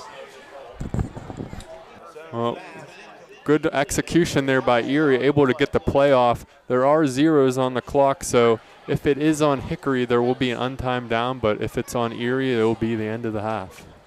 The flag came from the middle of the field, which I didn't expect. And they're calling it on Hickory, so Erie will get one untimed down here they will get it at the 1 yard line, so you have all the plays in the playbook here. We'll have one untimed down. And that's one of those plays where you obviously don't want to give up the touchdown, but you want to give up the penalty, and they just threw a jump ball, kind of a little bit of nerves probably hit by the defender, and with them getting that penalty, it sets up in a position where they're considering a field goal, but Hickory calls a timeout. So we will call a quick timeout here at the booth as Hickory still trail 12-10. This is Rod Jones. On behalf of Jones Performance Products, we wish all sports a healthy and safe year. We are located in West Middlesex, PA, and are the leading manufacturers of semi-truck hoods and the home to truck rods, custom hoods. Visit our website at jonesperformance.com. Hi, this is Jim McCluskey, founder of McCluskey Showcase Kitchens and Baths, and you're listening to High School Football on Friday Night PA. Back live at Friday Night PA. We have a big play coming up here. The Royals have the ball on the 7. They are still lined up to attempt the field goal. Jack Masson, the kicker, his first attempt on an extra point went wide to the right. And with how this game's going, every point's going to matter, and Hickory getting the ball first in the second half, so Erie trying to kind of carve into the lead and extend it more before Hickory gets the ball back. Lined up here for the field goal. So it is set at the 15. It'll be a 25-yard field goal if he can make it. Good snap. He gets the hold down. The kick's up. It's heading towards the uprights, and it is good. And it is good there for the Erie Royals as they extend their lead to end the first half 15-10 against the Hickory Hornets. We will be back in a little bit with the band, Hickory Band, and some halftime notes back after these messages. Hi, this is Joe Flynn with Flynn's Tire. We know how valuable your time is, so we've made it fast, easy, and affordable to buy tires. There's 3 easy ways to purchase tires from Flynn's. First, just drive in, because Flynn's will get you in right now. No appointment necessary. The second option, give us a call and we'll help you select and reserve the perfect tire for you. The third option, save time and buy online at flynnstire.com. It's that easy. Just drive in and Flynn's will get you in right now. And tell them Vinny sent you. Ready for that kitchen upgrade? Hi, this is Jim from McCluskey Showcase Kitchens and Baths in New Wilmington, where we bring your vision to life with expert design, premium cabinetry, and a team that treats your home like their own. From custom design to complete renovation, we handle it all. Visit lookatmykitchen.com to explore our work and schedule your consultation. That's lookatmykitchen.com, where experience meets design. At Sharon Regional Health System, we're more than a healthcare provider. We're part of the fabric of the Shenango Valley. Every patient we serve is a neighbor, a friend, or a family member, and we take that responsibility to heart. From life-saving emergency services, including certified stroke care with teleneurology providers available 24/7, to everyday health needs, our team delivers expert, compassionate care right here in your backyard. Whether you're managing a chronic condition or simply staying on top of your health, Sharon Regional Health System is here, caring for the Valley, one neighbor at a time. D'Onofrio's Food Center has a long history of friendly, helpful service and affordable prices on all their groceries. Try their fresh deli meats and cheeses or their tasty bakery items. Pick up fresh produce, seafood, and delicious barbecue. Stop by the meat department for homemade sausage and fresh-cut steaks. Be sure to ask about their catering services for your next event. And find all the groceries you need from national and store brands. Serving the community for 4 generations. D'Onofrio's Food Center on Route 18 in Hermitage. Hi, this is Joe Flynn with Flynn's Tire and Auto Service. You're listening to high school football on Friday Night PA.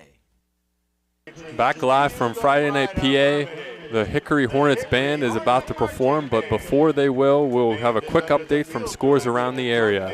We have the Slippery Rock Rockets leading 42-0 against Sharpsville Blue Devils. We have the Greenville Trojans leading 43-0 against the Mercer Mustangs at half. We have Grove City Eagles leading 14-0 against Fort LaBeouf. Reynolds Raiders leading 38-6, continuing their dominant season at half. We have the Wilmington Greyhounds leading 21-0 against the Grand Valley Grape Pickers. And then we have Sagertown leading at half 27-3 against Union City. So those were the scores around the area. And then here we have the Hickory Hornets marching band.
song that celebrates spectacle and light. From the mind of one of music's most innovative artists, we present All of the Light by Kanye West.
This is Rod Jones. On behalf of Jones Performance Products, we wish all sports a healthy and safe year.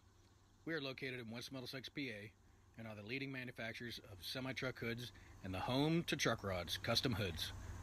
Visit our website at jonesperformance.com. Looking for a timeless treasure? Discover the magic of King's Jewelry, a family-owned gem since 1914. We're excited to announce our brand new location at 2220 East State Street in Hermitage. Whether it's an engagement ring, a special gift, or a stunning statement piece, our expert jewelers are here to help you find exactly what you're looking for. Join us for our grand opening. Enjoy exclusive offers and discover why generations have trusted King's Jewelry for the most cherished moments. King's Jewelry, celebrating love for over 100 years. At Sharon Regional Health System, we're more than a healthcare provider. We're part of the fabric of the Shenango Valley. Every patient we serve is a neighbor, a friend, or a family member, and we take that responsibility to heart. From life-saving emergency services, including certified stroke care with teleneurology providers available 24/7, to everyday health needs, our team delivers expert, compassionate care right here in your backyard. Whether you're managing a chronic condition or simply staying on top of your health, Sharon Regional Health System is here, caring for the Valley, one neighbor at a time. Nobody plans to get hurt at work, and when I did, I had no idea what to do. So I called the Joanno Legal Group. The insurance companies have attorneys on call. You deserve to have one too. You deserve to know your rights, and you deserve to have answers to all your questions. Call the Joanno Legal Group toll-free at 888-347-1411. There's no fee unless we settle your case or have to fight to protect your benefits. Please visit us at joannolegalgroup.com or call us toll-free at 888-347-1411. Joanno Legal Group, when you deserve more. No fee unless we win or settle your case. Hi, this is Mike Joanno from the Joanno Legal Group, and you are listening to High School Football on Friday Night PA.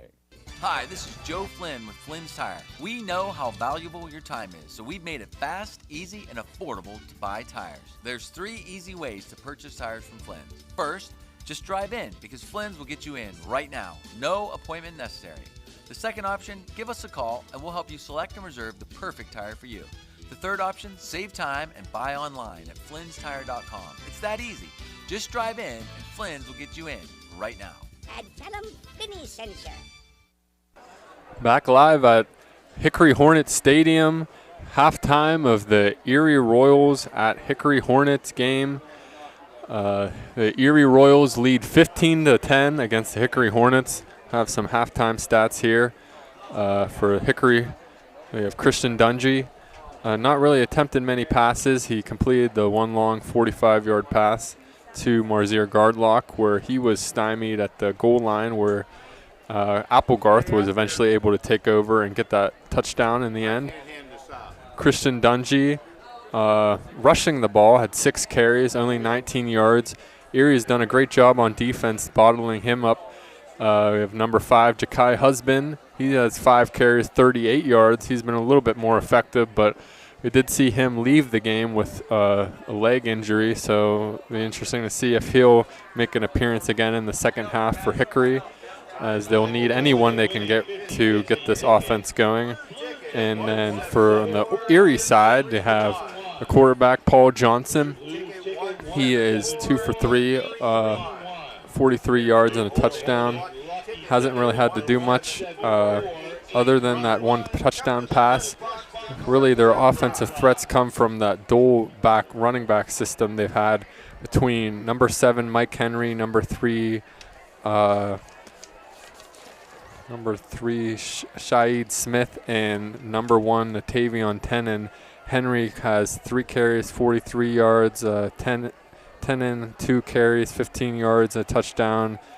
Shaid Smith has 4 carries, 57 yards. Doesn't have the touchdown, but a lot of different threats.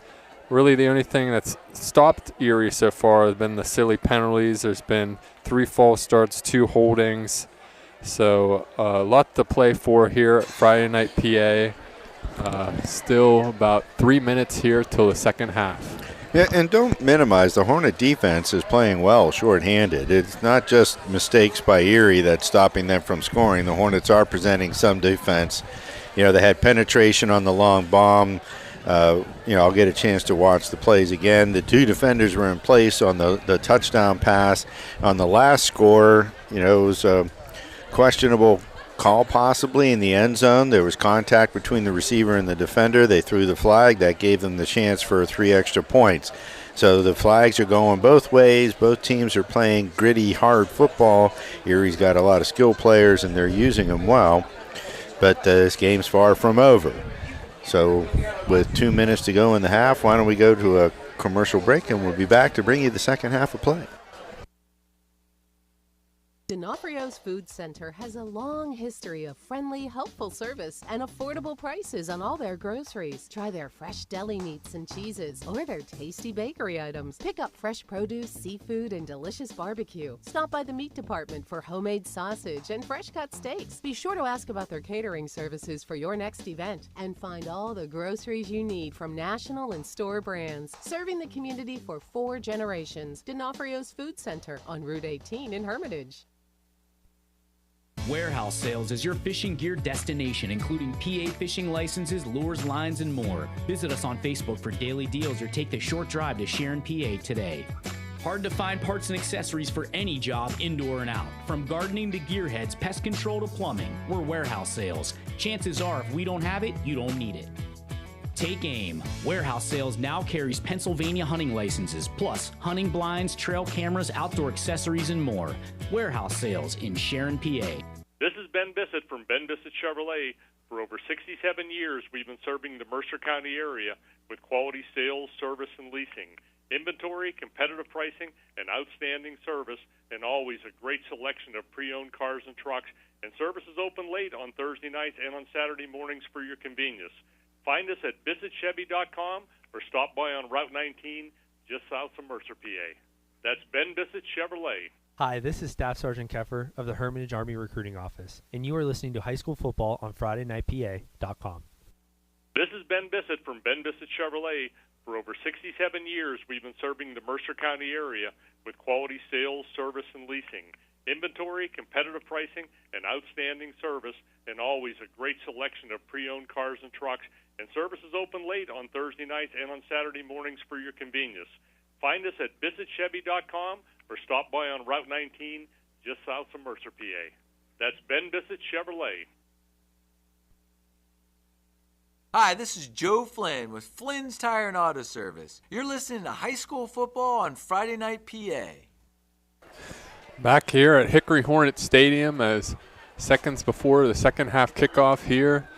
Hickory back on the field, looking to warm up, looking to start the second half right. They will receive the ball first in the second half, so have a chance to potentially take the lead after that first drive. Kristen Dungy, as I often mention, is that dynamic player for Hickory, and they have many dynamic players, but he's really the one that gets it going for them, that catalyst, able to distribute the ball and get everyone involved while also using his own legs at times. So he'll have to have a big second half here to lead Hickory to a comeback and try to keep their undefeated season alive. And Erie as well are out on the field warming up, looking to continue their good first half they had. Yeah, it's a dichotomy. You got Hickory coming in 4-0, Erie coming in 0-4. So the chances something had to give, that's kind of the thought process that could be at play. Hickory coming in as short-handed as they are and then sustaining more injuries during the game. I don't see whether Ja'Kai Husband is back in uniform, and that's a big blow because not only was he playing running back and having some pretty good success, he's a very integral part of the defense, and that's a big loss when you lose a starter, and at this time when you're already injured on both sides of the ball. Yeah, tough loss for sure, and having multiple losses, that's really what makes it hard. And we'll see who steps up in his place. We saw some of number 21, Logan Bromley, in the first half. Maybe we'll see a little bit from him, a little bit more from him in this half. And then also Bryson Applegarth. He had the touchdown run, but also had the fumble as well. So look to try to have a little bit more success in this half. Now, if you remember, last week Sharon went into halftime with a touchdown lead, and the Hornets were able to take over the game in the second half, but they did it primarily on the ground. I'm not even sure if they threw more than one pass. I don't think they completed any in the second half last week. I don't know whether they'll be able to get away with doing that tonight without Kelvin Morrison in the backfield, but it was a two-headed monster last week at Sharon. It was Christian Dungy and Kelvin Morrison. Tonight that situation has been limited by the injury bug, and we'll see what Coach Dungy has up his sleeve as we head into the second half of play. Yeah, there's many possible options you have for the Hickory offense to step up. It's just a matter of who is going to step up, and we'll see develop. I'm sure they'll probably just ride the hot hand. If one of the players does well, then I'm just hearing out of the corner of my ear about Calvin Morrison, the star player for Hickory, is apparently now dressed after that first half losing. He obviously doesn't want to lose that undefeated season quite that easily, so he's out there. And then also with that Ja'Kai Husband injury, with him back out there, I'm sure that will hopefully take the load off of that. Well, that's an interesting development. I was on the field when they were putting Calvin through the paces to see if his injured calf was going to be able to stand up to being able to cut and be explosive. And they thought one more week might be better, but well, we'll see. They're telling me Calvin's down there on the field. I don't see number. Oh no, he's in street clothes, or maybe not. It looks like maybe somebody's wearing number 3 on the sidelines and not in uniform. Yeah, but nonetheless, still someone will have to step up for the Hickory Hornets offense. And back deep to receive, you have number 10, Marzier Gardlock. You have number 2, Christian Dungy. And then to kick off for Erie, number 11, Jack Mousson. Last time kicked a little bit short. See what the strategy is here. All right, so we got the Royals leading the Hornets 15-10 as we start the second half of play. Mousson will approach the ball to get us going, and he's going to kick it deep. He's heading it towards Dungy, who takes it at the 19. He's going across the field. He cuts it up at the 25. He breaks a tackle at the 30, and he falls forward out near the 37, maybe the 38-yard line. Let's see where they mark him down. And a great block there by number 8, Bryson Applegarth, on number 10, Cordell Miles there. Just drove him to the ground and made way for a slight return there for Dungy, able to take it to the 37, sets the drive up here. So Applegarth will be the running back alongside Christian Dungy. We got one receiver on each side of the line, 2 tight ends. They're bunching the defensive backfield, and they try Applegarth, but there was no room at the end. He's going to be dragged down right around the 34, so that'll be a loss of maybe 4 yards. Mark him at the 35.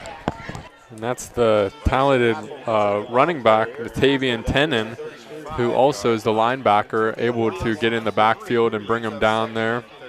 Sets up a 2nd and 13. Hickory looks to go a little fast here. So they're going to, again, come up with the 2 tight end set. Borowitz out to the left. Garlock out to the right. Dungy in the shotgun. We got Applegarth coming along to his side on the right side. Fake it to Applegarth. They're looking over the middle. Garlock did an in, and they look like they threw an out, and there's a penalty flag in the backfield. I think that might be roughing the passer. Yeah, it was big number 52 for Erie. Alan Anderson there got through in the backfield, trying to break up that pass, hit Dungy as he followed through, and Dungy's still down. Thankfully just got up there, obviously knocked the wind out of him. That was a big hit there, and the penalty adds 15 yards on for Erie, or for Hickory, and gives them a new set of downs, as it was 2nd and 14, now 1st and 10. Ball will be placed at about midfield here, and Hickory looking to take advantage of that penalty. I keep losing my windscreen off of my headset, and I'm going to get in trouble with the boss here soon for losing equipment. They're going to have the same formation, 2 up backs that are tight either side of the line, 2 receivers tight. Dungy keeps it himself. He's got a big hole up the middle. He's breaking it over the 40. He gets tripped up there and falls forward. That tackle was made by Shaheed Smith. And there you can see the toughness of Dungy there. Taking that big hit the last play, just goes back out there and takes the ball up the line and really looking for contact, but avoids it all and gets the first down. All right, they bring him up to the line quick. Again, Borowitz left, Garlock right, 2 tight ends. They bring Applegarth on the left side of Dungy. Dungy keeps it again. He's got a little bit of room. He's weaving his way over the 35 down to the 31-yard line. That'll be a gain of about 6. A lot of whistles. Is there a flag? Officials timeout. We will take a quick timeout here in Friday Night PA. Or actually, I think they're going to be not do a quick timeout. We'll stay here, actually, as they're looking to continue. That last play by Christian Dungy was a speed option. And it was just an equipment violation. I think they sent somebody off, so now they're going to put Applegarth on Dungy's right side towards the wide side of the field. Again, Borowitz left, Garlock right, 2 tight ends. They haven't thrown to Dante Evans yet. Back to pass. He pumps. He's going long. Borowitz is there. Defender comes back. Borowitz pulls it in for the touchdown, and the Hornets will go on the board. And what a play there from Dungy. Drops it in the bucket on the left side. You kind of saw that in the first half to Gardlock. This time to Borowitz. and he connects. There was number 7 for Erie, Mike Henry, the safety, running to make the play. Bang, bang play. Both got there at the same time, but Borowitz able to hold on and get that touchdown.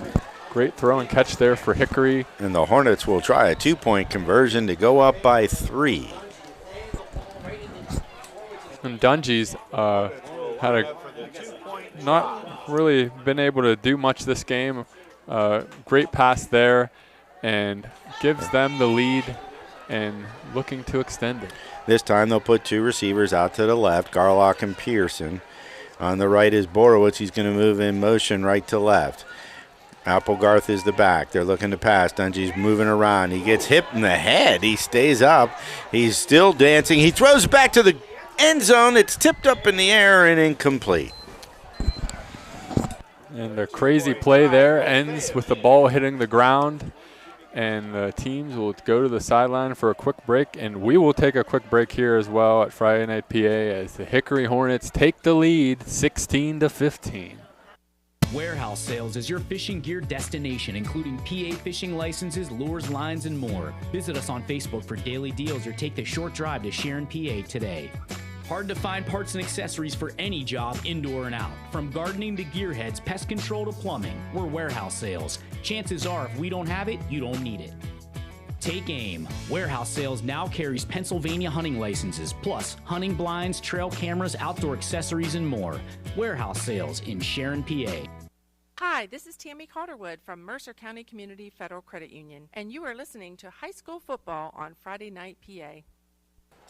Back live from Friday Night PA as the Hickory Hornets just struck on the scoreboard with Kristen Dungy to Trevor Borowitz. We've heard that connection before this season, and they strike again. This time with a simple, or not a simple, it was just a stop and go. Borowitz sold it, and Dungy had the pump fake to kind of make the defender bite, and safety not able to get over quite in time as the ball drops right in the bucket of Trevor Borowitz's hands. And Hickory, with we mentioned, had a slow start to this game in the first half. Started the second half strong. Husband's going to kick it towards the open middle of the field. It's fumbled around and picked up there, coming out to the left side and brought down as Marzair Garlock makes the tackle on Justin Parker back near the 20-yard line. And a great tackle indeed from Garlock. He was left all alone and able to still bring him down in open field. Great play by Garlock and sets him up at about the 20-yard line. First and 10 for Erie on their own. Erie looking to respond after the Hickory scoring drive to start this second half. And Erie coming out on the field here. Paul Johnson. We have Shaheed. So Johnson is the quarterback. Shaheed Smith will be the running back. They're going to go with a more wide open set. 2 receivers to the left, 1 to the right. Give it to Shaheed Smith. He's going to cut it up. He's got a little room, and he's just not going down on the first hit. And he'll fight his way out to the 25-yard line. Trevor Borowitz at the bottom of that pile along with Matthew Myers. And he kind of paid the price, Shaheed Smith, there on the left side. Myers and Borowitz there kind of laid a lick on him, but still able to pick up 5 yards there and sets up a 2nd and 5. Very impressed by Shaheed Smith. He's a strong ball carrier. They're going to go 2 to the right this time, 1 to the left. It's still Johnson with Smith. Johnson's back to pass, looking to his left. He's throwing it out to Smith. Borowitz was there, ready to put a lick on him, and the pass is incomplete. Yeah, nothing really going there, and looks like number 13, Amir Hansbrew, there down at the end of the play, a little shaken up, holding his leg. Not quite able to connect there. It was Paul Johnson looking for a out route and falls incomplete, and as we'll take man down, we'll take a break here at Friday Night PA. Nobody plans to get hurt at work, and when I did, I had no idea what to do. So I called the Joanno Legal Group. The insurance companies have attorneys on call. You deserve to have one too. You deserve to know your rights, and you deserve to have answers to all your questions. Call the Joanno Legal Group toll-free at 888-347-1411. There's no fee unless we settle your case or have to fight to protect your benefits. Please visit us at joannolegalgroup.com or call us toll-free at 888-347-1411. Joanno Legal Group, when you deserve more. No fee unless we win or settle your case. Hi, this is Mike Joanno from the Joanno Legal Group, and you are listening to High School Football on Friday Night PA. So you got Amir Hansbrough. We called his name out quite a few times today. Looks like he's cramping up. They're stretching out that right leg at around the 38-yard line of the Hornets. They're going to try to get him. He's in a little bit of discomfort. They must be knotting up on him. Kind of see the effort from both teams here with him down and still close game here between both sides and all to play for. We mentioned the U.S. Army Award of Excellence. That's still up for grabs. It's still 9-17 in the third. So they get the young man up. He's hobbling over towards the Erie sideline. It'll be third, and I said 5. I still think 5. I don't think that the yard marker on the far side is accurately placed.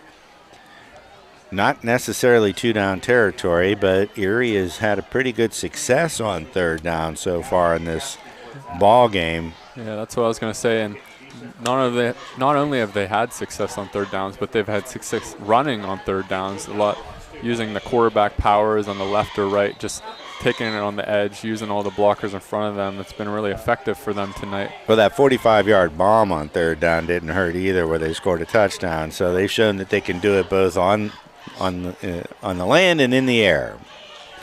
So this time they're going to have Johnson in at quarterback. It looks like Shaheed Smith is the running back. We got one receiver on each side, and they got tight ends tight on each side of the line as well. Working out of the shotgun. They're going to put a man in motion deep. That's where you can do a pitch. They hand it to Smith, and Borowitz just swallows him up that time and drags him down. And a little bit of trickery there for Erie, trying to motion the running back around the edge. And they could either throw it to him, run it, or pass it, and decide to hand it off, and stymied there from Borowitz. And they are going for it, it looks like, on fourth down, and now there's a whistle on the far side, stoppage of play. Is there a timeout? It is fourth and 3. And they were maybe looking for them to jump off sides. I don't know if they got them. Or did they think that it was only third down? And now they're going to run another player on the field, and now they're going to run their punt team on the field. And they got a free stoppage of play in 25 seconds by asking the question.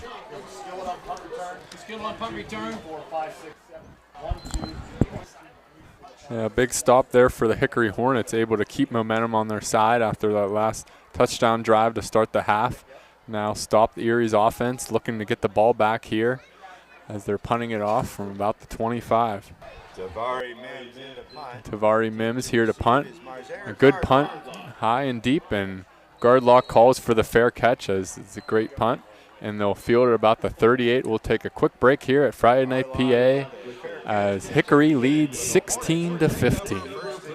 Looking for a timeless treasure? Discover the magic of King's Jewelry, a family-owned gem since 1914. We're excited to announce our brand new location at 2220 East State Street in Hermitage. Whether it's an engagement ring, a special gift, or a stunning statement piece, our expert jewelers are here to help you find exactly what you're looking for. Join us for our grand opening. Enjoy exclusive offers and discover why generations have trusted King's Jewelry for the most cherished moments.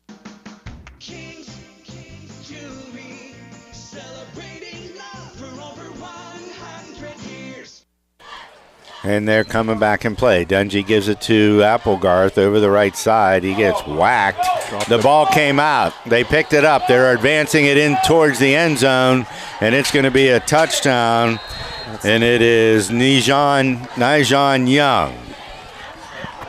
And Applegarth's second mistake of the game, this time just fighting for yards like Morrison, but doesn't have the same control of the ball that Morrison has, and they're able to rip it free. And Nijon Young, you had mentioned how disruptive he is on defense, and in the right place at the right time there, able to scoop and score down the left side and gives Erie the lead, now 21-16. So I would expect Erie to attempt a 2-point try to make it a 7-point ball game, and boy, turnovers will kill you. And Applegarth coming in at 5'9", 155, and Nijon Young at 6'1", 215, and coming into the game we knew was a hard hitter, and he just put a lick on Applegarth, jarred the ball loose, and was able to do the scoop and score. And here with them leading by 5, they most likely would be going for 2 here to try to extend the lead to 7 as they run their offense out on the field. So they will, down to 2 seconds, 1 second. They're going to have to burn a timeout. Timeout. Just a miscommunication, so timeout. We'll take another quick timeout here at Friday Night PA. Looking for a timeless treasure? Discover the magic of King's Jewelry, a family-owned gem since 1914. We're excited to announce our brand new location at 2220 East State Street in Hermitage. Whether it's an engagement ring, a special gift, or a stunning statement piece, our expert jewelers are here to help you find exactly what you're looking for. Join us for our grand opening. Enjoy exclusive offers and discover why generations have trusted King's Jewelry for the most cherished moments. King's Jewelry, celebrating love for over 100 years. This is Bruce Robertson of Shenango Valley Time and Temperature, and you're listening to High School Football on FridayNightPA.com. All right, so the teams are coming back on the field. Looks like Erie is going to attempt a 2-point try. They hold the lead 21-16. They want to make it a 7-point game.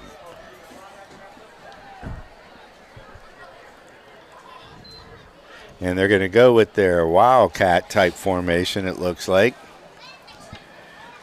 So Mike Henry is in there. Is it a full house? Henry. And they're going to give it to Nijon Young, and I think he's going to burrow his way in for the 2-point try. And an excellent play call from Erie there. They just love the quarterback powers, and that's one of the best plays you can run as you have all the offense in front of you, lining up one-on-one blocking, able to do the deed there and force Nijon Young in there. And as he scores 6, he gets the 2 points as well and extends the lead to 23-16 at Friday Night PA. It's been a great game here so far, and still a lot to play for. There's a Hornet player down in the end zone. Looks like he may be cramping. I didn't see what number. Amari Gillespie is the player down. That's the senior defensive tackle, 6'1", 280. They look like they're stretching out that right leg. So we'll wait for that to be taken care of, and we'll come back after this commercial break. Hi, this is Joe Flynn with Flynn's Tire. We know how valuable your time is, so we've made it fast, easy, and affordable to buy tires. There's 3 easy ways to purchase tires from Flynn's. First, just drive in, because Flynn's will get you in right now. No appointment necessary. The second option, give us a call, and we'll help you select and reserve the perfect tire for you. The third option, save time and buy online at Flynn'sTire.com. It's that easy. Just drive in, and Flynn's will get you in right now. And tell them Vinny sent you. Hi, this is Rod Jones from Jones Performance Products, and you're listening to High School Football on Friday Night PA. Back here live from Friday Night PA as the Hickory Hornets just conceded last touchdown to number 8, Nijon Young with the scoop and score, and then the successful 2-point conversion. Nijon Young took it up the middle, and We still have Amari Gillespie down in the end zone. They're still working on that right leg, and now he's up and will hobble over towards the Hornets sideline. So the Hornets looked like they had taken control of the game. They had went ahead and they got the ball back after a 3-and-out. The second turnover of the game, though, is very telling on the scoreboard right now, as that's led to the Royals leading by the score of 23-16. Yeah, a few weeks ago, whenever they played University Prep, it was a good close game as well, and that game kind of ended up going down to the turnover margin, which Hickory did win. They didn't turn the ball over, and they had the 2 interceptions on defense. And this game, they've kind of been the opposite. They've been turning the ball over, so look to try to overcome those turnovers now. So Masson approaches the ball to kick off. They kicked it deep last time. This time they'll squib it up the middle, and it just bounces through everybody. Still on the ground, and Dungy will cover it at the 20. And a pretty good kick there for Erie. Number 11, Jack Mousson, with the squib up the middle. Kind of tricky to handle there as it skids off the ground, and Dungy in the end kind of has to just fall on it. About the 25 here, sets them up 1st and 10. Looked like a bubble of mercury dancing along the table. Nobody could get their fingers on it. See what the Hornets do. They're going to come out with a Logan Bromley in now at running back. Kristen Dungy still at quarterback. You got Borowitz out to the left, Garlock out to the right there. Got Matthew Myers and Dante Evans in as tight ends. They haven't tried a pass to the tight ends yet. They've got 9 up at the line of scrimmage. Dungy's going to try to break through. He gets through the first wave, and he'll be slung down as he gets across the 20 to the 23. Look to be, for Erie, number 65, LaCour stand back there. I think he had another play earlier in the game. The standout D tackle there for Erie, able to bring him down after a gain of 7. And they're going to go with the same formation. They got Bromley in as an I-back behind Dungy. They're bringing everybody. They give it to Bromley. He's got through a seam. He gets through across the 30 out to the 35, and he'll pick up a Hornet first down.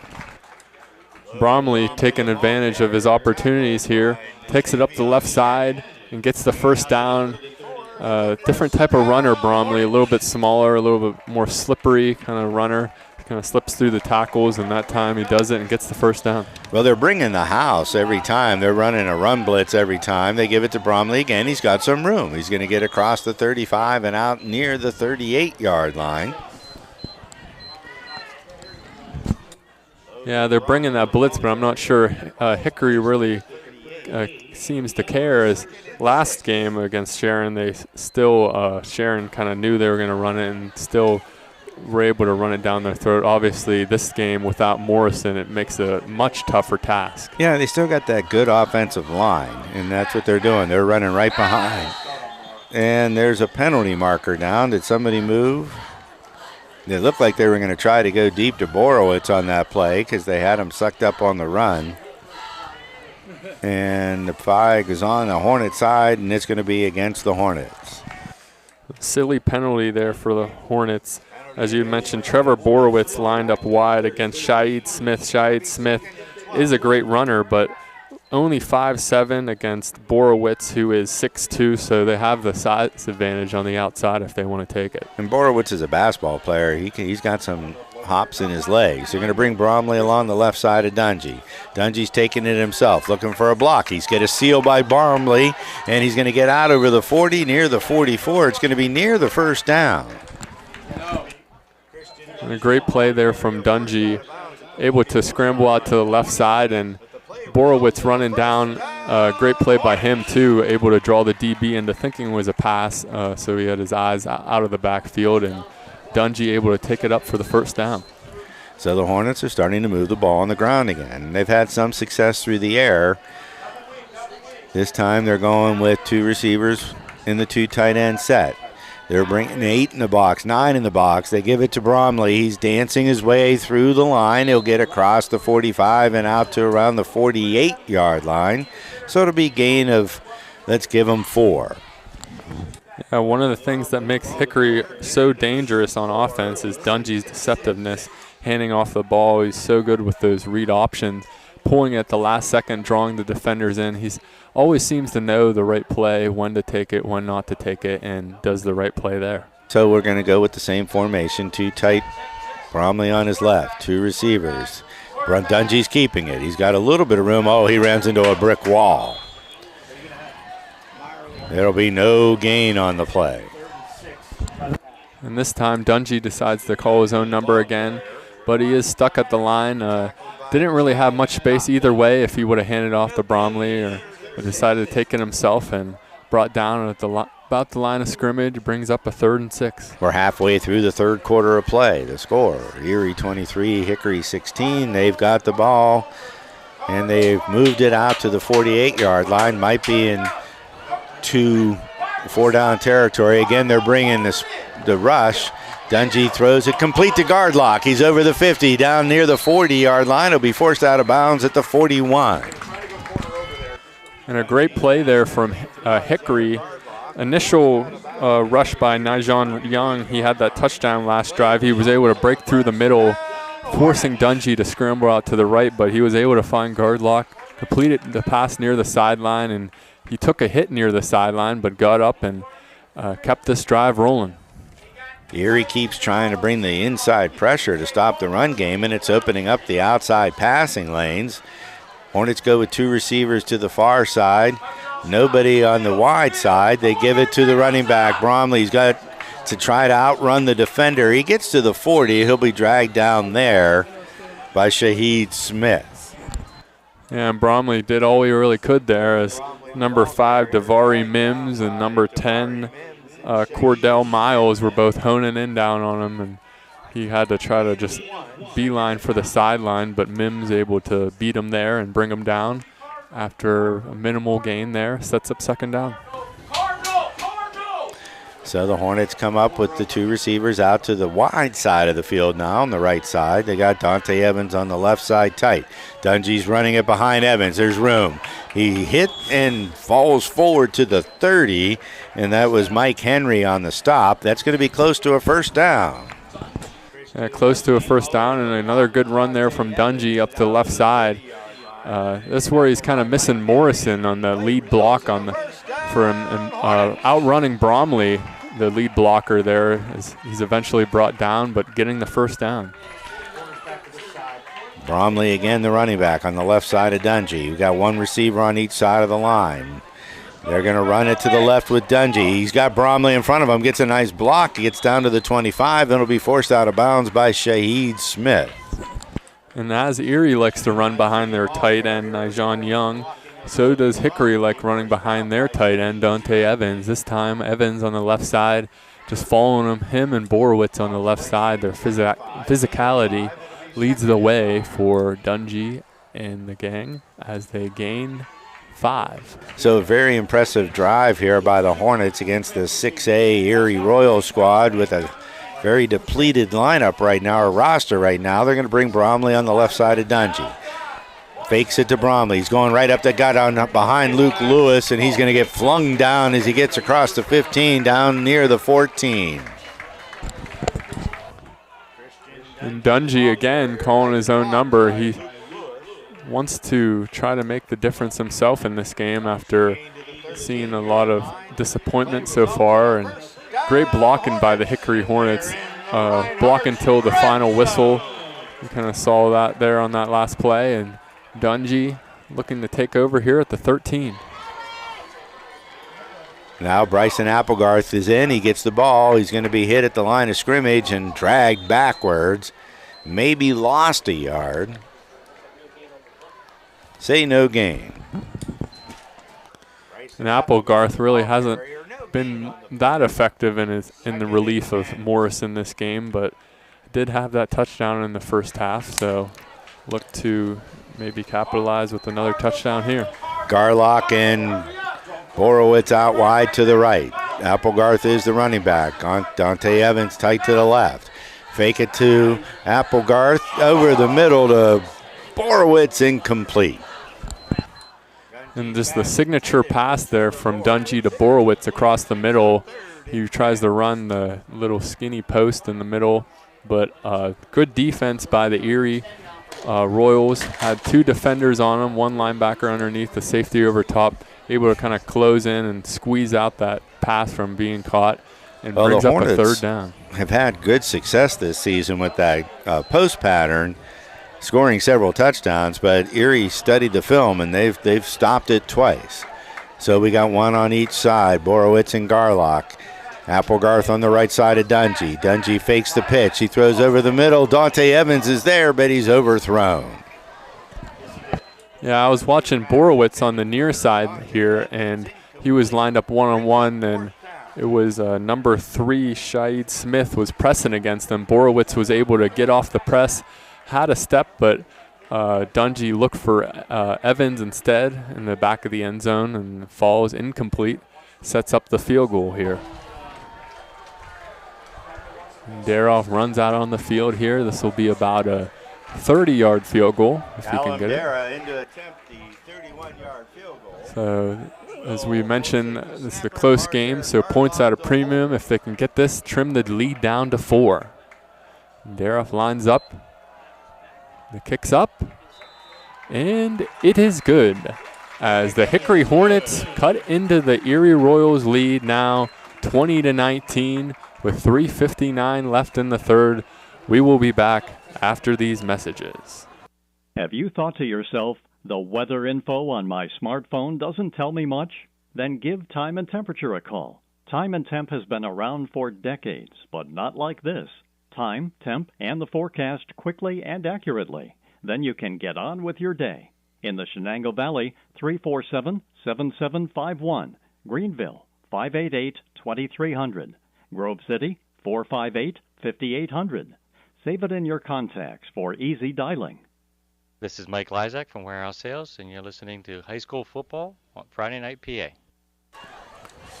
Back at Hornet Fields, the Hornets have just answered the score after the turnover, the scoop and score by Erie by driving from their 20-yard line. So I guess it counts as an 80-yard drive with the kick covering the last 14.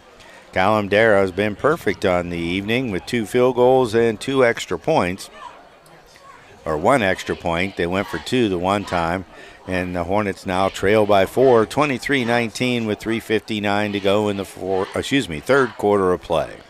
This has been a game so far of answering from both teams. We've seen Hickory start this second half off strong with the touchdown drive, and then kind of stopping Erie, but then Erie answering with the forced fumble and the fumble return for a touchdown, and then Hickory now answering with this field goal. So see how Erie responds here. And Jamarian Husband lined up to kick off here for Hickory, and Shaheed Smith and Keon Kirkland. I think Mike Henry back deep for Erie. That's 4, not 7, right? Yeah, 4 and 3. I think Mike Henry's lined up at the far side because you've seen Hickory do these short kicks, so Erie's probably trying to play off of that here, lining up with their returners a little bit shorter. Yeah, Henry number 7. I'm looking to see where they have him placed. They're trying, I think, place him, or is that Paul Johnson they put over by the 35-yard line.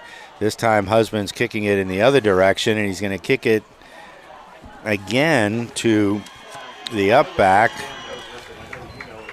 Justin Parker, who will bring it out. And now there's some fisticuffs out at the 40-yard line. And you can see the little bit of strategy that Hickory is kind of developing on kickoffs, being a little bit careful with who they're kicking it to. This time kicking it to the left side. They don't want the ball to be in Mike Henry's hands. Goes into Parker's hands, and he brings the ball up to the 39. Yeah, number 3, I think, was the one that was back there, Shaheed Smith. Henry's number 7. I was looking for him out there because he is tough to tackle. So let's see what the Royals do. They've had success both running and passing, but last touchdown came on a scoop and scorer on a fumble by Bryson Applegarth. They're going to bring out Paul Johnson as the quarterback. Looks like they're putting big number 8, Nijon Young, in the backfield, and Natavian Tenen is coming in as an H-back, and now he goes into the backfield. They give it to Nijon Young. No. Johnson keeps it. He pitches it out to Tenen, and it's fumbled, and it looks like the Hornets may have covered the ball, and it will be Hornet ball at the 40-yard line. I think it was Trevor Borowitz who recovered the fumble. I'm not sure. I get a little replay here. Dante Evans got the fumble. Yeah, Evans in the right place at the right time. Erie trying a little bit of trickery there with the triple option. Paul Johnson decides to take it himself to the left side and then pitches it out to the running back, but a little bit behind the running back, and he tried to corral it with one hand, but then it hit off his hand, hit the ground, and Evans, again, right place, right time, just fell on it and gets the ball back for Hickory as they look to take the lead here. So the Hornets go with Logan Bromley at running back. He's in an I formation behind Dungy right now. Borowitz and Gardlock have been the receivers. Too tight again with the tight ends. And Dungy's back to pass. He's got pressure. He steps up. He's throwing it away. He might have been in the pocket. That might be intentional grounding. Let's see. Yeah, also it doesn't look to be anyone really in the vicinity where he was throwing, but the refs are kind of discussing it here as they're looking in that area. We'll see if they decide to throw a flag. Well, he rolled out a little and then stepped up in the pocket. The question is he within the tackle box? And they're discussing whether it's going to be an intentional grounding, which would be a loss back to where he threw the ball, and a loss of down. And no flag and no signal. So it's going to be 2nd and 10 for the Hornets at the 40-yard line. Oh, no, there it is. Intentional grounding there for Dungy. Saw that in the other drive with Johnson called on him, but then called off. This time it is called on Dungy, and they'll move him back 15 here. Placed at about the 40 or the 46, and pushes Hickory back. A silly penalty for Dungy, but obviously under duress and had to get rid of it. I won't call it silly. He did what he had to do. Bromley makes a nice cut. He shakes off one tackler, dragging a second tackler, gets down to around the 42, and he's dragged to the ground. And Bromley, again, with a slippery style of running, able to kind of duck under the one tackler and gain 4 yards there to get a little bit of positive yardage before this 3rd and 12. And timeout called. I think actually injury here. Yeah, there's an injured player. Hansbrough had a cramp before. I don't know if it, and he's the one who made the tackle, and I believe he's also the one down now, and he gets up under his own power and starts to walk off, but he's got to come out for a play. So the Hornets will face 3rd and 12 from the 42-yard line. 3:22 to go in the third quarter of play. The Hornets trail 23-19. They just picked up their first turnover of the game on the 10-and fumble that was recovered by Dante Evans. And Hickory find themselves in a peculiar situation here. Not really trailed much this season. You mentioned trailed last week against Sharon. Responded well, but and they trailed to University Prep several times during that game, which was a seesaw battle, very similar to what we have here. So Dungy's in an empty backfield. We got 5 receivers in the pattern. They've got 3 rushing. It looks like they're going to bring pressure, and they do. He steps up on it, and he's going to get bear hugged at the 47-yard line and go down. Great defense there from Erie. Great play there, number 65 for Erie.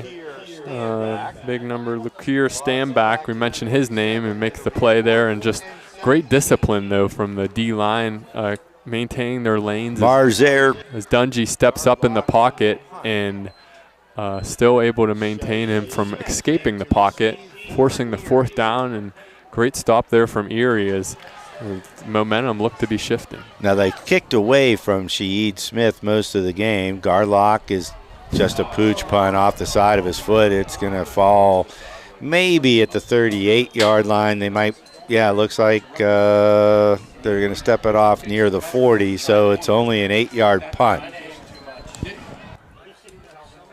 Yeah, not the greatest punt there for Gardlock. Sets Erie up in great field position here, about the 40-yard line. About 2:33 left in the third quarter here. Erie still leads 23-19, so Hickory looking to try to stop them here. And sometimes you can outthink yourself coaching, and your players have to be able to execute the thought. They wanted to kick it out of bounds so Shaheed Smith couldn't return it, but that didn't work as he kicked towards the short side of the field, and it gives Erie pretty good field position. They're going to come out 4 wide. Now one of their players runs off late. That's going to be an illegal substitution. Flag down.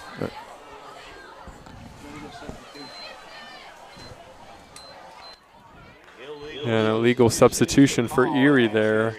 Silly penalty moves them back 5 and starts them off at 1st and 15. Yeah, they had too many players, broke the huddle, and one tried to run off. That's a no-no. You're not allowed to do that. So that gives Hickory a little bit of a cushion, 1st and 15. They came out with a wide open set, and now they're shuffling players in and out. Clock's running. They're at 15 seconds on the play clock. And the coach is questioning the umpire, head referee, Bob Giordano, and they'll probably reset the play clock. Yeah, Erie have kind of been close a lot of times with the play clock, letting it run down a lot, and they have been given some breaks with being reset, but obviously be reset here as there is still discussion being had on the field from the coaches and the officials. This may set the record for the most conferences that I've seen in a football game, and coaches have taken advantage of it and keep getting a new play clock. So let's see if they tell us to reset the play clock to 25. It's still running at 19. They're going to go with 2 wide to the left, 1 to the right. Running back is Shaheed Smith. Johnson is the quarterback. He turns, hands it to Smith. Big hole up the middle. He's going to run into his own man, spins off of him, gets into Hornet territory. They're dragging him forward, and he'll get down to the 43-yard line. And a great run there from Shaheed Smith. The first carry of the second half is an explosive one there for 26 off the left side. And Shaheed Smith, again, making his mark. Yeah, they ran that right at the Hornets. They're quick to the line of scrimmage. 2 receivers to the wide side on the right, 1 to the left. And Shaheed Smith, the Hornets are bringing heat. Johnson tries to get away from it. He gets hit and brought down. And it looks like it was either Bryson Applegarth or Matthew Myers. And it was Applegarth. And Hickory's going to have to send some blitzes to try to stop this rush. That previous long run from Shaheed Smith, 26, he wasn't touched until he was 20 yards past the line of scrimmage, so have to have a better pursuit there. So they're looking at 2 receivers again, wide to the right, 1 to the left. Smith is the running back. They have an up back on the right side. Hornets are bringing pressure up the gut. Hand it to Smith. He gets hit in the backfield, spins off of 1 tackler, and will fall forward. Luke Lewis on the stop. It looked to be Luke Lewis and Will Hosick there on the left side. Brought him down after he only gained 1 yard. Brings up a 3rd and 7. Hornets need a defensive stand here. We're down to 1:03 to go in the third quarter of play. The Hornets trail by 4. They're going to switch and put 2 receivers out to the left. They got 1 out to the right. Smith is still the running back. Paul Johnson the quarterback. Up back is on the tight right. Smith gets the ball with a head of steam. He's just bowling his way through, and he bounces off of tacklers. There's a flag down. Dante Evans will drag him down as he gets to near the 36-yard line. Let's see what the flag is. And Applegarth down, too, a little shaken up. Looked like Borowitz had him at first, kind of wrapped him up around a little high, but he was able to shake it off, Smith, and yeah, sounds like they might have, when he went up high, maybe did get a little bit of the face mask. We'll see what the officials call here. Applegarth is on the ground, and they're attending to his leg, and it is a penalty against the Hornets. So as play is at a standstill with Applegarth. Oh, he just got up, but teams on the sideline will take a quick break here at Friday Night PA. At Sharon Regional Health System, we're more than a healthcare provider. We're part of the fabric of the Shenango Valley. Every patient we serve is a neighbor, a friend, or a family member, and we take that responsibility to heart. From life-saving emergency services, including certified stroke care with teleneurology providers available 24/7, to everyday health needs, our team delivers expert, compassionate care right here in your backyard. Whether you're managing a chronic condition or simply staying on top of your health, Sharon Regional Health System is here, caring for the Valley, one neighbor at a time.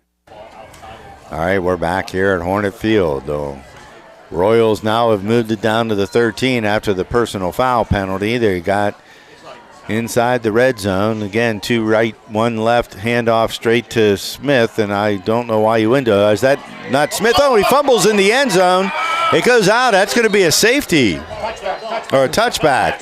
Natavian Tenen was the ball carrier, and that would be his second fumble. Yeah, it was very close to whether he broke the line when he dropped the ball. Can't tell. Officials still kind of deliberating on the call. They're standing together deciding what they're going to call. It came out before he got to the goal line.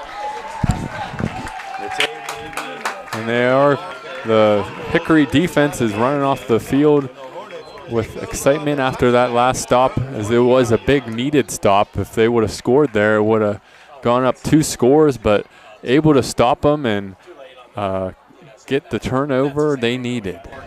So with my delay view here, it was clearly before the goal line that the ball came out. So the Hornets turn them away and get the ball back and keep themselves in this ball game, 23-19 with 20 seconds to go in the third quarter of play. Bryson Applegarth came out with an injury, and they're still tending to him, so I'm guessing, and it is Logan Bromley. We're deep into our depth. That's the second fumble for Erie in the half, and turnovers have been costly for both teams. So the Hornets tried a long bomb the first play of the game. I wonder if they might go back to it. Dungy in the backfield. Bromley the running back. Back to pass. They're looking for a bubble screen to guard lock. He's got it. He cuts it up over the middle. He's going to be hit as he gets to the 24-yard line and dragged down there by Natavian Tenen. So it'll be a gain of 4, and that should be the last play of the third quarter play. They're going to mark him at the 25, and we'll be back after these commercial messages.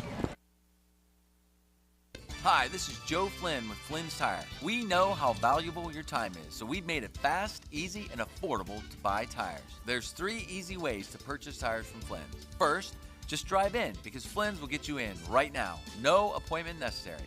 The second option, give us a call, and we'll help you select and reserve the perfect tire for you. The third option, save time and buy online at flynnstire.com. Hi, this is Joe Flynn with Flynn's Tire. We know how valuable your time is, so we've made it fast, easy, and affordable to buy tires. There's 3 easy ways to purchase tires from Flynn's. First, just drive in, because Flynn's will get you in right now. No appointment necessary. The second option, give us a call, and we'll help you select and reserve the perfect tire for you. The third option, save time and buy online at flynnstire.com. It's that easy. Just drive in, and Flynn's will get you in right now. And tell them Vinny sent you. This is Rod Jones. On behalf of Jones Performance Products, we wish all sports a healthy and safe year. We are located in West Middlesex, PA, and are the leading manufacturers of semi-truck hoods and the home to truck rods, custom hoods. Visit our website at jonesperformance.com. At Mercer County Community Federal Credit Union, we're making a difference in our community every day. From great rates on savings and checking, to mortgage loans where we turn home buyers into home owners, and auto loans that fit your life. We're here for you. With a credit union loan that fits your needs, budget, and lifestyle, we'll be your partner working side by side, helping you succeed. Visit us in Hermitage or Sharon and see why so. Back in play. They hand it off. It's Bromley. He's tried to shake off some tacklers. He may have gotten back to the line of scrimmage, and it'll bring up third down. And Bromley there trying to start off this fourth quarter right for Hickory. Takes it up the left side there. Stuff there from the defender of Erie, and sets up this crucial third down for Hickory. So they're going to put 2 receivers out to Dungy's right, Borowitz and guard lock. They're looking for guard lock. He's there. He's caught it. Can he shake a tackler? No. Shaheed Smith closed quickly. Oh, and there's a penalty flag late. They ripped his helmet off, so that may be against the Royals. And a silly penalty from Erie there as they had him stopped on 3rd down, but that penalty would most likely move the chains for Hickory and help them keep the ball. Silly penalty there for Erie, and they're still debating on the sideline. Yes, they're called a face mask on Erie, and that will give them a new set of downs. Quick update from around the town. We have the Slippery Rock Rockets leading 42-13 in the 4th quarter. We have Grove City still leading 14-6 against 4th LaBeouf. Reynolds leading 59-12 against Lakeview. Wilmington final 49-13 against the Great Pickers. Meadville losing 51-41 against McDowell. Sagertown leading 34-3 against Union City, and Southington leading 32-8 against Kennedy Catholic. All right, the Hornets will start first down at their own 41-yard line. 2 receivers, 2 tight ends. We've seen this formation a lot in the second half. Christian Dungy straight ahead. Bromley's got a head of steam, and he's going to follow the big blockers out to around the 45-yard line for a gain of 4. And looked to be number 9, Adam Myers there leading the way from Bromley. Kind of just followed him. As you see often, following those tight ends, so effective running the ball. Hickory found great success there on that last play.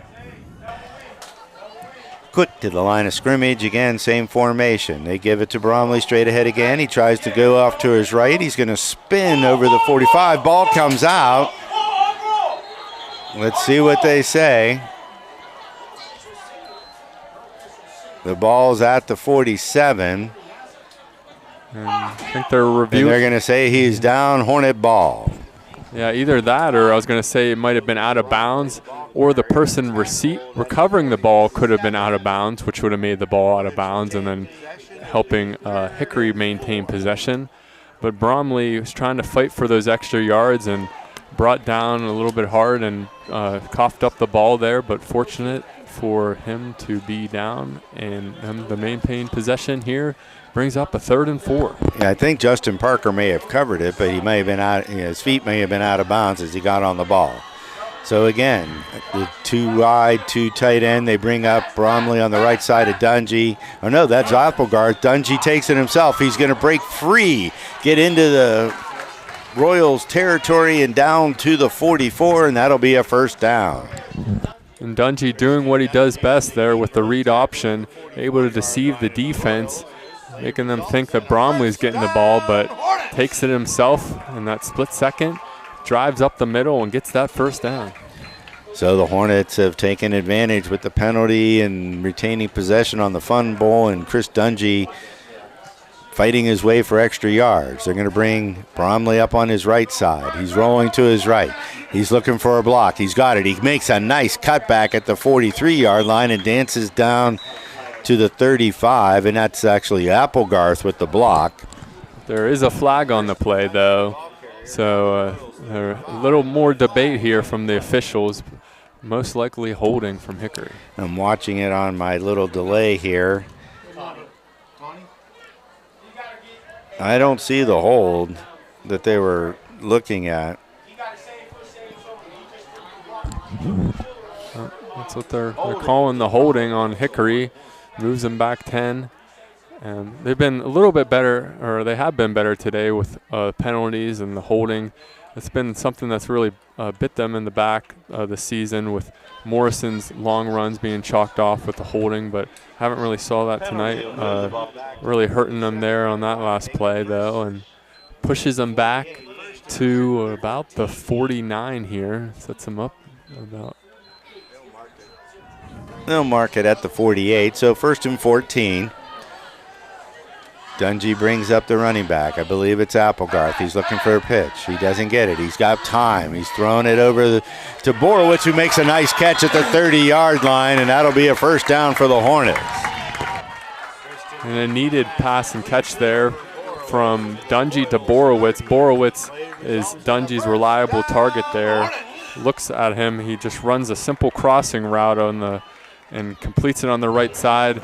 It looked to be Zier Gardlock as well, running a streak on the near side. It was probably held. Officials didn't see that, and they picked up the first down. Well, what it was great blocking by that offensive line to give him time to find the open receiver. This time they give it to Applegarth. He's going up the gut. They're reaching for that ball.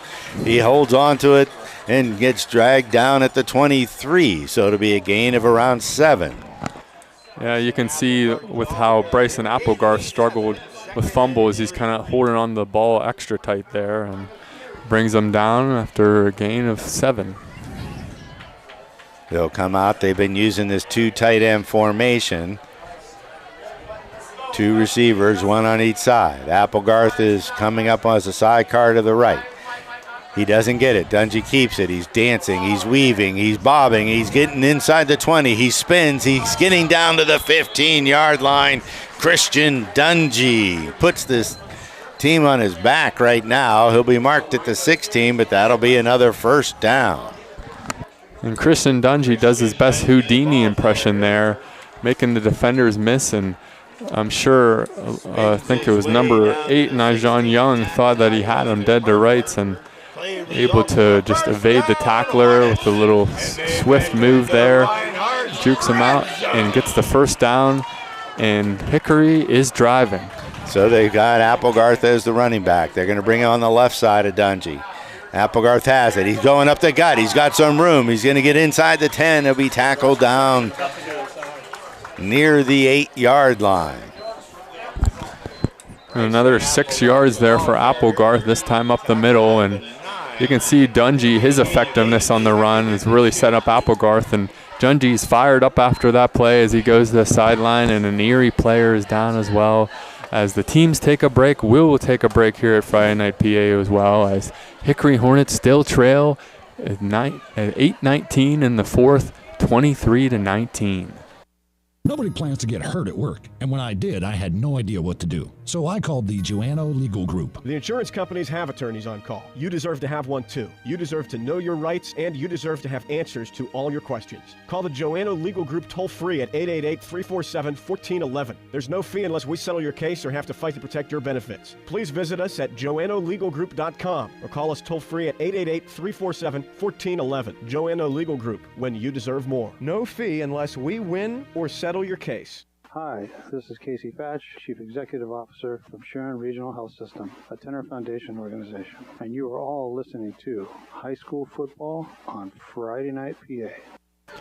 All right, we're back at Hornet Field. Natavian Tenon was the injured player who hobbles off the field. It'll be second and a long 2, maybe 3 for the Hornets inside the 10-yard line. Applegarth is the running back. Christian Dungy the quarterback. 2 receivers in the pattern. They bring Applegarth on his right. Dungy's moving to his right. He bounces outside 1. He makes the turn at the 9, gets flung out of bounds as he gets to the 5, and there's going to be a penalty on that. Yeah, Dungy again so elusive on the edge. Looked to be tackled at the line, but makes a move again and is able to get around the edge. Brought down near the sideline, though, and swung down as the flag will be tacked on and move them closer to the goal line. Play results in a first down. So first and goal here for Hickory as they look to potentially take the lead here as there's 8:07 left in the third quarter. Penalty is holding against the Hornets. So first thought it was a penalty on Erie, but actually looks to be a penalty on Hickory. A holding moves him back to the 10. So the penalty will move him back to the 10. It'll be second. The Dungy lined up here in the pistol with Applegarth behind him. Switch sides.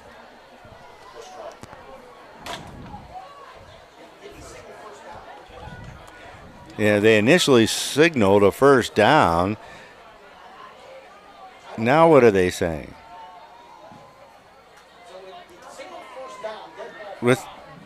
They are calling it a first down.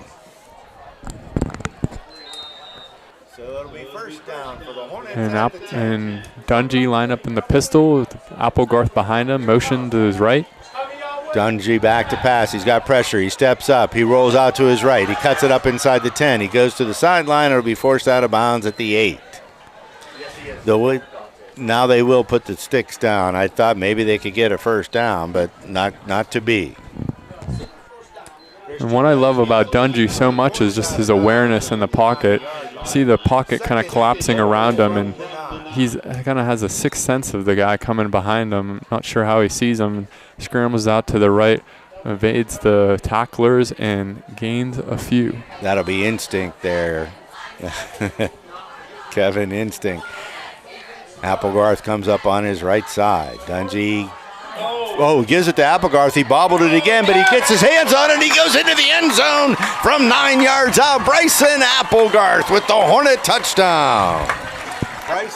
And Bryson Applegarth with the 9-yard scamper. As you mentioned, Dungy tossed the ball a little bit high, but Applegarth able to corral it. And you see that a lot of times when someone fumbles the ball, the defense kind of gets a standstill and it kind of freezes, and they're able to take advantage. And Applegarth runs it straight up the middle for the score. And Hickory takes the lead here, 25-23. Pending the extra point. 0-6 snap.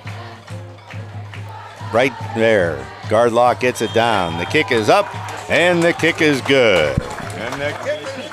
So Hickory Hornets reclaim the lead here, 26-23 with 7:55 in the fourth. We'll be back after this break at Friday Night PA. Warehouse Sales is your fishing gear destination, including PA fishing licenses, lures, lines, and more. Visit us on Facebook for daily deals or take the short drive to Sharon, PA today. Hard to find parts and accessories for any job, indoor and out. From gardening to gearheads, pest control to plumbing, we're Warehouse Sales. Chances are if we don't have it, you don't need it. Take aim. Warehouse Sales now carries Pennsylvania hunting licenses, plus hunting blinds, trail cameras, outdoor accessories, and more. Warehouse Sales in Sharon, PA. Hi, this is Joe Flynn with Flynn's Tire and Auto Service. You're listening to high school football on Friday Night PA. All right, we're back here at Hornet Field. The Hornets have retaken the lead on the 9 yards run by Bryson Applegarth. I get that delay on the video here, and it wasn't a pitch, but when you haven't played a lot, there's some timing issues, and they nearly ran into each other in the backfield. It's the third time that Applegarth has had trouble getting the handoff. It popped all up in the air. This time it worked to their favor because it slowed him down. The defender ran past him, and he cut right off his backside and was able to take it into the end zone. And Applegarth able to really make amends from that fumbles he's had in this game, now with his second touchdown of the game, and able to answer on the scoreboard for Hickory. Taken by the up man. Again, they're going to get good field position. Oh, look at that. There's a flag on number 5 for Erie. Davari Mims was kind of trying to punish young Dylan Gardner, freshman on the kickoff team. The return is out to the 45, but that penalty will move him back to the 30. And you've kind of seen that throughout this game sometimes. It's been a little chippy with the players playing toward the end of the play, blocking, and got a little bit too much there on that last play. It results in the flag and moves them up another 15. Yeah, and there's an old movie where say he was giving him the business, and that's exactly what was happening. Personal foul against the Royals, and moves the ball back to the 30 and that moves the Royals back 15 yards and sets them back at about the 20-ish yard line. And Erie again looking to respond, as we mentioned, game of response, and see how Hickory does here. As Paul Johnson's had a quiet second half, but he had a good first half, so you never know when he might strike. So they moved that penalty from where it occurred, not where the play ended, and the penalty happened at the 40. So he's in the shotgun. He's got 3 receivers this time. He's going to hand it to the running back up the gut. He's going to get about 3, fall forward for 4. Shaheed Smith, the ball carrier. And Shaheed Smith there takes it to the left side. Great defense there from the Hickory Hornets, able to bring them down. Shaheed Smith's been pretty effective and able to stop them there. Will Hosick was the man on the stop. They're bringing run pressure. Oh, and they flip it out to the outside. And what a great play by Marzaire Gardlock, and there's going to be a penalty on it. Marzaire Gardlock was the only defender there. He shook off the blocker and made the tackle. Yeah, Amir Hansbrew there. Only job there was the block for the receiver after that quick pass, but not able to get in position from Marzaire Gardlock as he's able to shed the tackler, forcing Amir Hansbrew to have to grab him, and brings up the hold and will set Erie back another 10. Yeah, I mean, you got to give Marzaire Gardlock all the credit that time. He was the only defender there. He shook off the blocker, made the tackle, and maybe drew the penalty. The preliminary signal is holding. Hi, this is Joe Flynn with Flynn's against Erie. Holding against the Royals. And Erie here set up still 7-13 in the third. Lots of time for both teams to play out this game. So we mentioned the U.S. Army Award of Excellence still yet to be decided in this game. We have many players from both sides who are still competing for that illustrious award. All right, they're going to come out 2 wide right, 1 left. Shaheed Smith is the running back. Paul Johnson is the quarterback. 1 tight end tight on the right side, which is the wide side of the field. The Hornets are bringing pressure. Johnson's trying to keep it. He's trying to bounce it outside. He's got a little bit of room. He runs up the back of his blocker. He'll be tackled from behind. Matthew Myers, but he'll have the first down. And with how Johnson, how athletic is, you wonder he doesn't run more. So just makes it look so easy. First the snap, a little bit to his left, he kind of just snags it with one hand, makes it look easy, and takes it up the right side for a quick 11-yard gain and keeps the chains rolling. Royals are going fast now. They're up to the line of scrimmage. Straight ahead. They've had a lot of success. Another big hold. Shaheed Smith is going to drag a tackler out to the 50, and that's Trevor Borowitz. And Shaheed Smith's been a lightning bolt for the Erie Royal offense so far. Really able to get those long gains and kind of slow down the pass rush of the Hickory Hornets. Well, their best success, I think, running the ball has been right up the gut. They're going to go 2 wide to the right, which is the short side of the field. The Hornets are run blitzing. This time they bring Smith, and he's going to get hit and dropped at the line of scrimmage. Maybe fell forward for a foot, but he'll be short of the line to gain.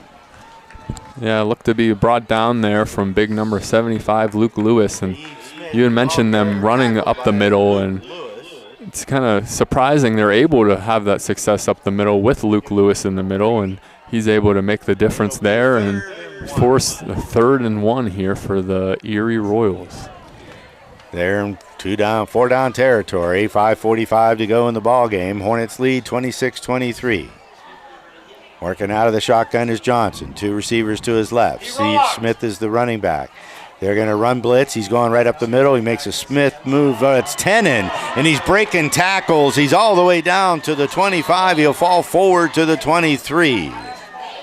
Look how much he rocks in the stance. And Tenen, they don't seem to care after he had that fumble last drive, which really cost him. And Tenen, you can see him go down again.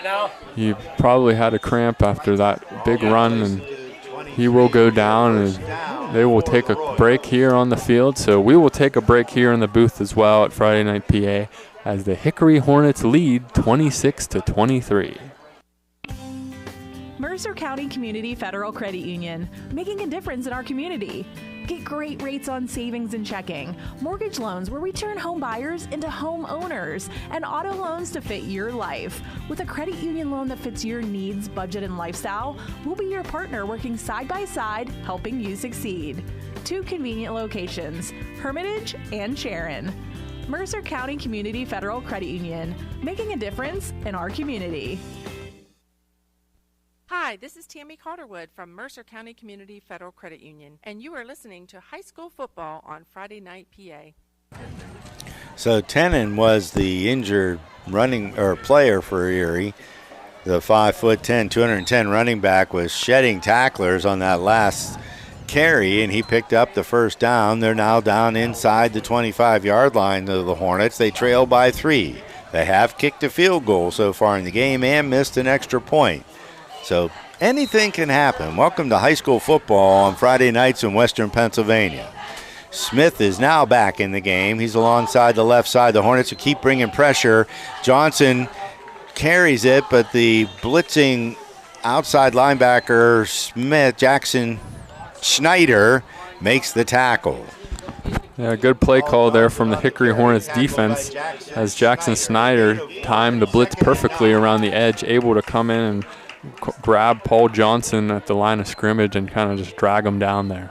So we're seeing something I haven't seen all year. They actually did a mini huddle. 2 receivers to the right, 1 to the left. Johnson is the quarterback. Saeed Smith is the running back. High snap, he gets it to Smith. He bounces off one tackler, but Matthew Myers won't let go. He will drag him down as he gets to the 19. Saeed Smith handed the ball first there and tries to sidestep Myers, but he kind of just grabbed onto his foot and held on for dear life, eventually bringing down Smith, and sets up a 3rd and 5. What you call hanging for dear life, I call tenacity. He wouldn't let go. 2 receivers again to the right. Bringing pressure from the left. Cutting up is Johnson, and Luke Lewis hits him right there, knocks him down with Will Hosick. He'll be stopped short of the line to gain. Sets up a 4th and 5 here for the Erie Royals. We saw at the end of the first half they attempted and converted on a field goal.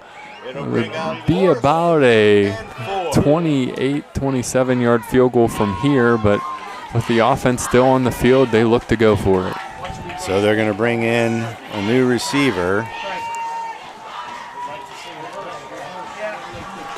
Let's see who they have at running back. It is Saeed Smith. Johnson is the quarterback. Down to 8 seconds on the play clock. 4 receivers. They got him stacked on the right. 2 split wide to the left. Johnson back to pass. He's got pressure. He throws it incomplete through the hands of Saeed Smith, and the ball will turn over on down. Pretty smart play there for Erie. They kind of queued up on Hickory being toned up there for the 4th down, expecting a blitz. Tried the little slip screen out of the backfield, but Johnson a little bit too strong on the pass, falls incomplete to the running back, and a turnover on downs for Hickory as they will set up at about the 18-yard line. On that slip screen, the ball slipped through Saeed Smith's hands. If he catches it, he gets the first down most likely. And with 3:25, the Hornets take over on offense with a chance to burn a lot of clock and maybe salt this game away. 2 receivers in the pattern. Applegarth is the running back. Dungy's going to keep it. He's going around the right end. He shakes one tackler, and then he gets bopped. Doesn't go down, but he'll only gain 2, maybe 3. It was number 1, Natavian Tenen there, bopped him at the end of that run, and a big stop there from the Hickory Hornets defense as they're up 3 here, 3:11 left in the 3rd, and they'll take a quick break. So we will take a quick break here at Friday Night PA as well. Back after this. D'Onofrio's Food Center has a long history of friendly, helpful service and affordable prices on all their groceries. Try their fresh deli meats and cheeses or their tasty bakery items. Pick up fresh produce, seafood, and delicious barbecue. Stop by the meat department for homemade sausage and fresh-cut steaks. Be sure to ask about their catering services for your next event. And find all the groceries you need from national and store brands. Serving the community for 4 generations. D'Onofrio's Food Center on Route 18 in Hermitage. This is Mike Lysak from Warehouse Sales, and you're listening to High School Football on Friday Night PA.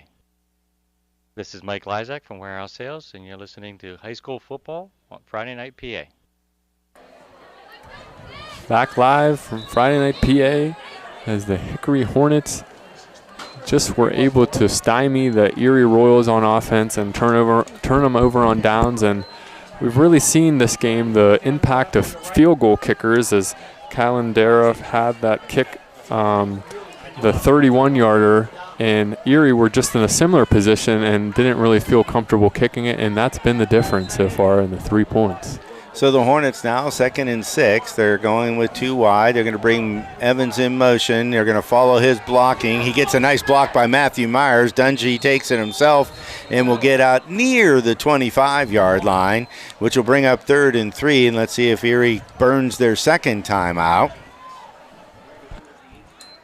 And the Erie kind of keying in on the certain tendencies that Hickory has is you notice Evans motioning over to the right, and they know they like to run behind Evans, and this time they were able to blow it up, even though Evans did have some good blocks, and bring him down and sets up a 3rd and 3. Now Dungy was smart. He didn't go out of bounds, which would have stopped the clock, a free timeout for the Royals, and they are not going to take their second timeout. Hickory's looking at a 3rd and 3 from their own 25. Dungy in the shotgun. One running back is his sidecar. Looks like it's Applegarth. They're going to follow the block. No, it was Matthew Myers. Dungy breaks a tackle. He spins and backs his way. It's going to be close. I think he has the first down. He got to get out to the 28. I think he got near the 29. Yeah, the near official is motioning that it is a first down, so gained just enough for the first down there. And a big first down for Dungy on that last run. So a huge play. Christian Dungy.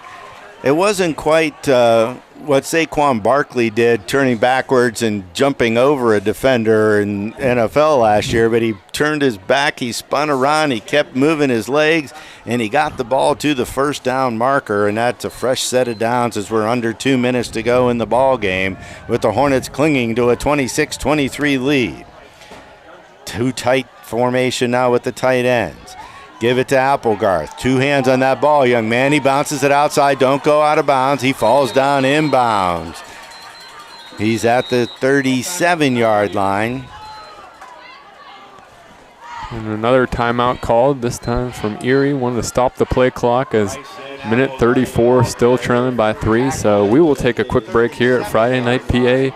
Back after this. Looking for a timeless treasure? Discover the magic of King's Jewelry, a family-owned gem since 1914. We're excited to announce our brand new location at 2220 East State Street in Hermitage. Whether it's an engagement ring, a special gift, or a stunning statement piece, our expert jewelers are here to help you find exactly what you're looking for. Join us for our grand opening. Enjoy exclusive offers and discover why generations have trusted King's Jewelry for the most cherished moments. King's Jewelry, celebrating love for over 100 years. Hi, this is Rod Jones from Jones Performance Products, and you're listening to High School Football on Friday Night PA. So the Hornets now will have a 2nd and 2, 1:34 to go in the ball game. They have a 3-point lead. Royals are down to 1 timeout. You've got Myers in the backfield. I don't think he's as a running back. He's there to block, and Christian Dungy is the only one who's going to be carrying the ball. He cuts it up, breaks a tackle, gets over the 40, and he slides down at the 42. That'll be another first down for the Hornets, and you might as well put a fork in it. They can't stop the clock enough. The Hornets should be able to kneel and get this one done. Yeah, it looked to be number 10, Cordell Miles for Erie, was in the backfield looking to bring Dungy down, and he was claiming he was held from the offensive lineman, but no flags on the play, and that sets up on the first down, and Hickory looked to be in victory formation now. Wind me. Thank you. They should have reset. They didn't call the timeout. They didn't start the clock. They started the play clock, but not the game clock. We should have been able to get another 25 seconds out. Hornets are going to go into victory formation. And they'll call a timeout with 1 second to go on the play clock.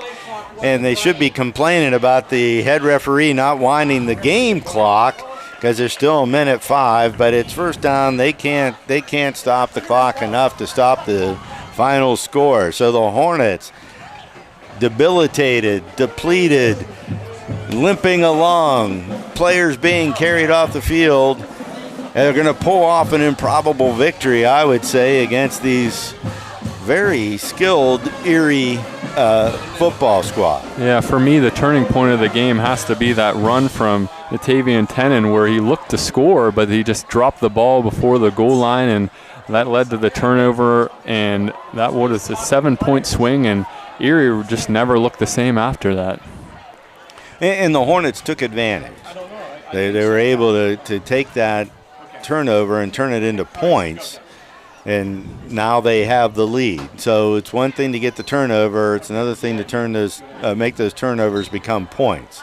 Hornets now in victory formation. They'll take the snap, he'll wait, and he'll kneel down at the 40-yard line. The clock continues to run at 1 minute to go in the ball game. Hornets in victory formation. And it has to be a great feeling for Hickory as they're able to extend that undefeated season now to 5-0.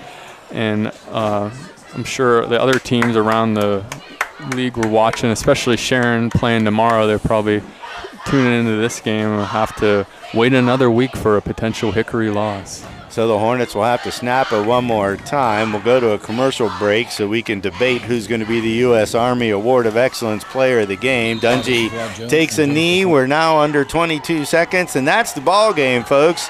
The clock will wind down from 18 seconds, but the Hornets are going to come out of this game 5-0. And it's been, I can't remember the last time they were 5-0. What a ball game by Coach Dungy and these Hickory Hornets, given the circumstances that they were facing, losing their two best players in Phillips and Morrison. Well, it's hard to say two best players when you also have Christian Dungy on the squad. Yeah, hard to say that for sure. And great performance, great perseverance from Hickory, able to bounce up after that tough game last week, continuing up with another tough game this week against Erie and coming out with the victory. So we'll go to some commercial breaks. We'll come back. Kevin Davis will be on the field to interview our player of the game, who will announce when he gets down there. This is Ben Bissett from Ben Bissett Chevrolet. For over 67 years, we've been serving the Mercer County area with quality sales, service, and leasing. Inventory, competitive pricing, and outstanding service, and always a great selection of pre-owned cars and trucks. And service is open late on Thursday nights and on Saturday mornings for your convenience. Find us at visitchevy.com or stop by on Route 19 just south of Mercer, PA. That's Ben Bissett Chevrolet.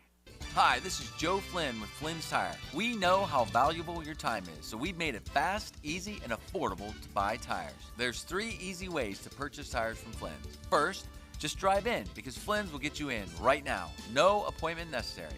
The second option, give us a call and we'll help you select and reserve the perfect tire for you. The third option, save time and buy online at flynnstire.com. It's that easy. Just drive in and Flynn's will get you in right now. And tell them Vinny sent you. Looking for a timeless treasure? Discover the magic of King's Jewelry, a family-owned gem since 1914. We're excited to announce our brand new location at 2220 East State Street in Hermitage. Whether it's an engagement ring, a special gift, or a stunning statement piece, our expert jewelers are here to help you find exactly what you're looking for. Join us for our grand opening. Enjoy exclusive offers and discover why generations have trusted King's Jewelry for the most cherished moments. King's Jewelry, celebrating love for over 100 years. This is Rod Jones. On behalf of Jones Performance Products, we wish all sports a healthy and safe year. We are located in West Middlesex, PA, and are the leading manufacturers of semi-truck hoods and the home to truck rods, custom hoods. Visit our website at jonesperformance.com. This is Ben Bissett from Ben Bissett Chevrolet, and you're listening to High School Football on Friday Night PA. You grew up knowing you could do anything. As a soldier in the U.S. Army, you'll test your limits and feel the pride of doing things you never thought possible. From working with computers, assisting physicians, or fixing helicopters, there's a job that's right for you. And those who qualify can get up to a $50,000 enlistment bonus for certain jobs. You earn money for college while learning how to be a team leader as you become part of a team. To find out more, visit us during a football game or go to goarmy.com. Be all you can be. Paid for by the United States Army. Welcome back to Hornet Field as we just watched the Hornets come back for a 26-23 victory over the Erie Royals, the 6A squad out of Erie. Hornets climbed to 5-0 on the season, and the Royals dropped to 0-5. And they've dropped some heartbreakers. A 4 overtime loss to Erie Prep to start the season, a 2-point loss to Harding Gilmore out of Erie or Cleveland, Garfield Heights out of Cleveland, and now they drop a 3-point loss here at Hornet Field. The Hornets go 2-0 against the Royals over the last 2 years. Yeah, I was really impressed with Hickory again, just like last year when we were up in Erie to watch that game. I just thought that the Hornets were resilient last year, and they just found a way to win again this year against a very, very talented Erie team. The improbability of this victory clearly comes down with Jaden Phillips being injured last week with the broken ankle and tibia that had to have surgery. So Jaden Phillips was on crutches at the game today. I watched him as they were trying to get together. He was hopping on crutches faster than I could run. I know. I saw that too. And then before the game, I was down on the field as they were testing the calf of Calvin Morrison. He apparently strained his calf, and they were seeing if he would be able to go. They didn't think that it was worth the risk, that when he would plant and try to explode, he might have done more damage. It was better to wait a week. There's a better chance he's going to come back healthy after a week or so. So Calvin Morrison didn't suit up. And then you had Ja'Kai Husband come in, do a good job in the first half running the ball, and then he goes down injured. So now you're down to your third and fourth string running backs, Bryson Applegarth, who's played this year, and Logan Bromley, and boy, did they do a nice job. They really did. The old saying, next man up.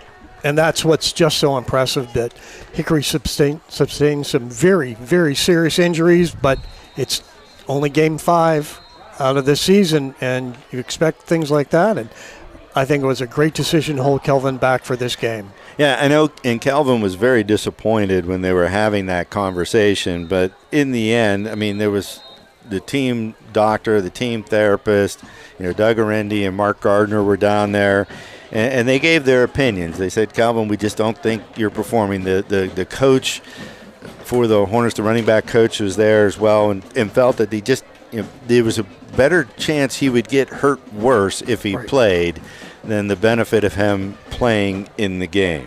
Yeah, let's keep him for the rest of the season, even if it means holding off on one game. Now, we did have some debate on who to name as the player of the game, and I will tell you, we have a three-peat. Yeah.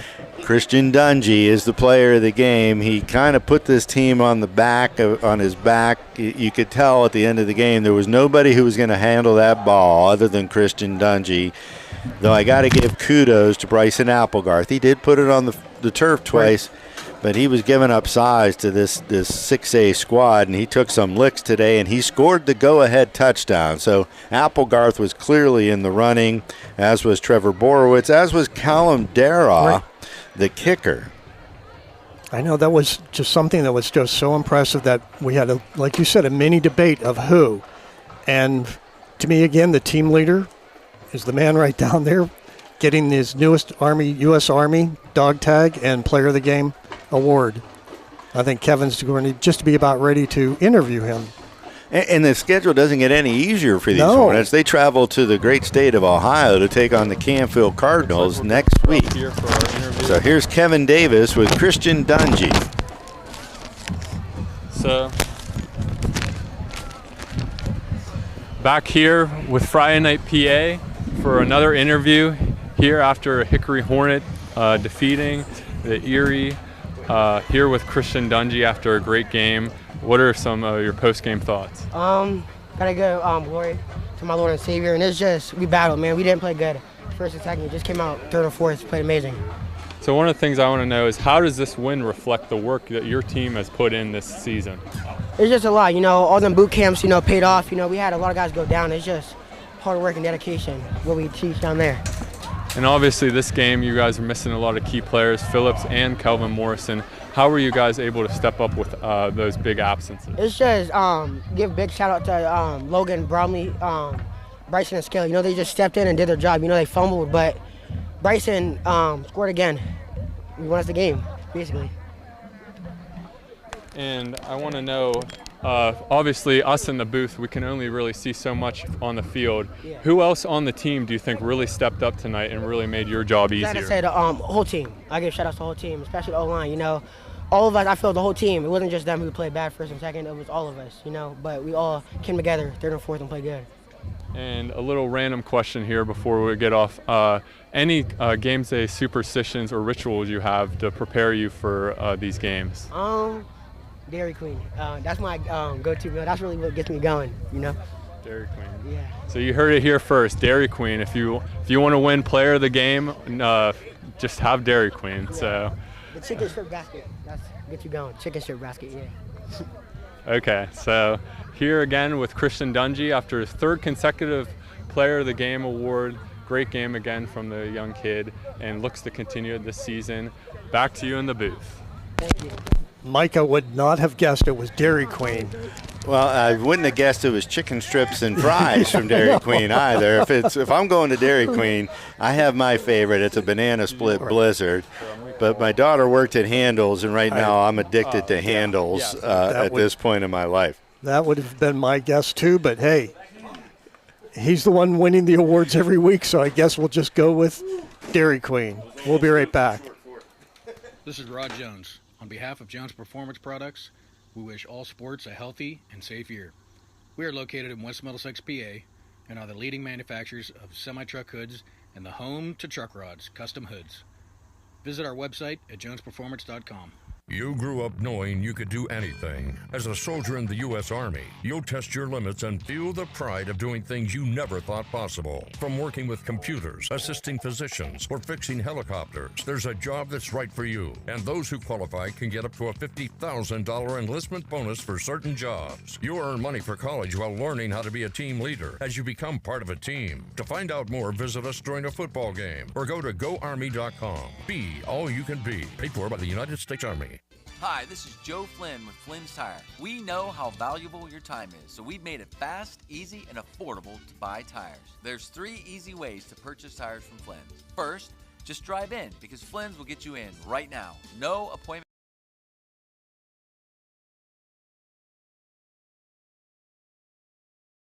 time, and buy online at flynnstire.com. It's that easy. Just drive in.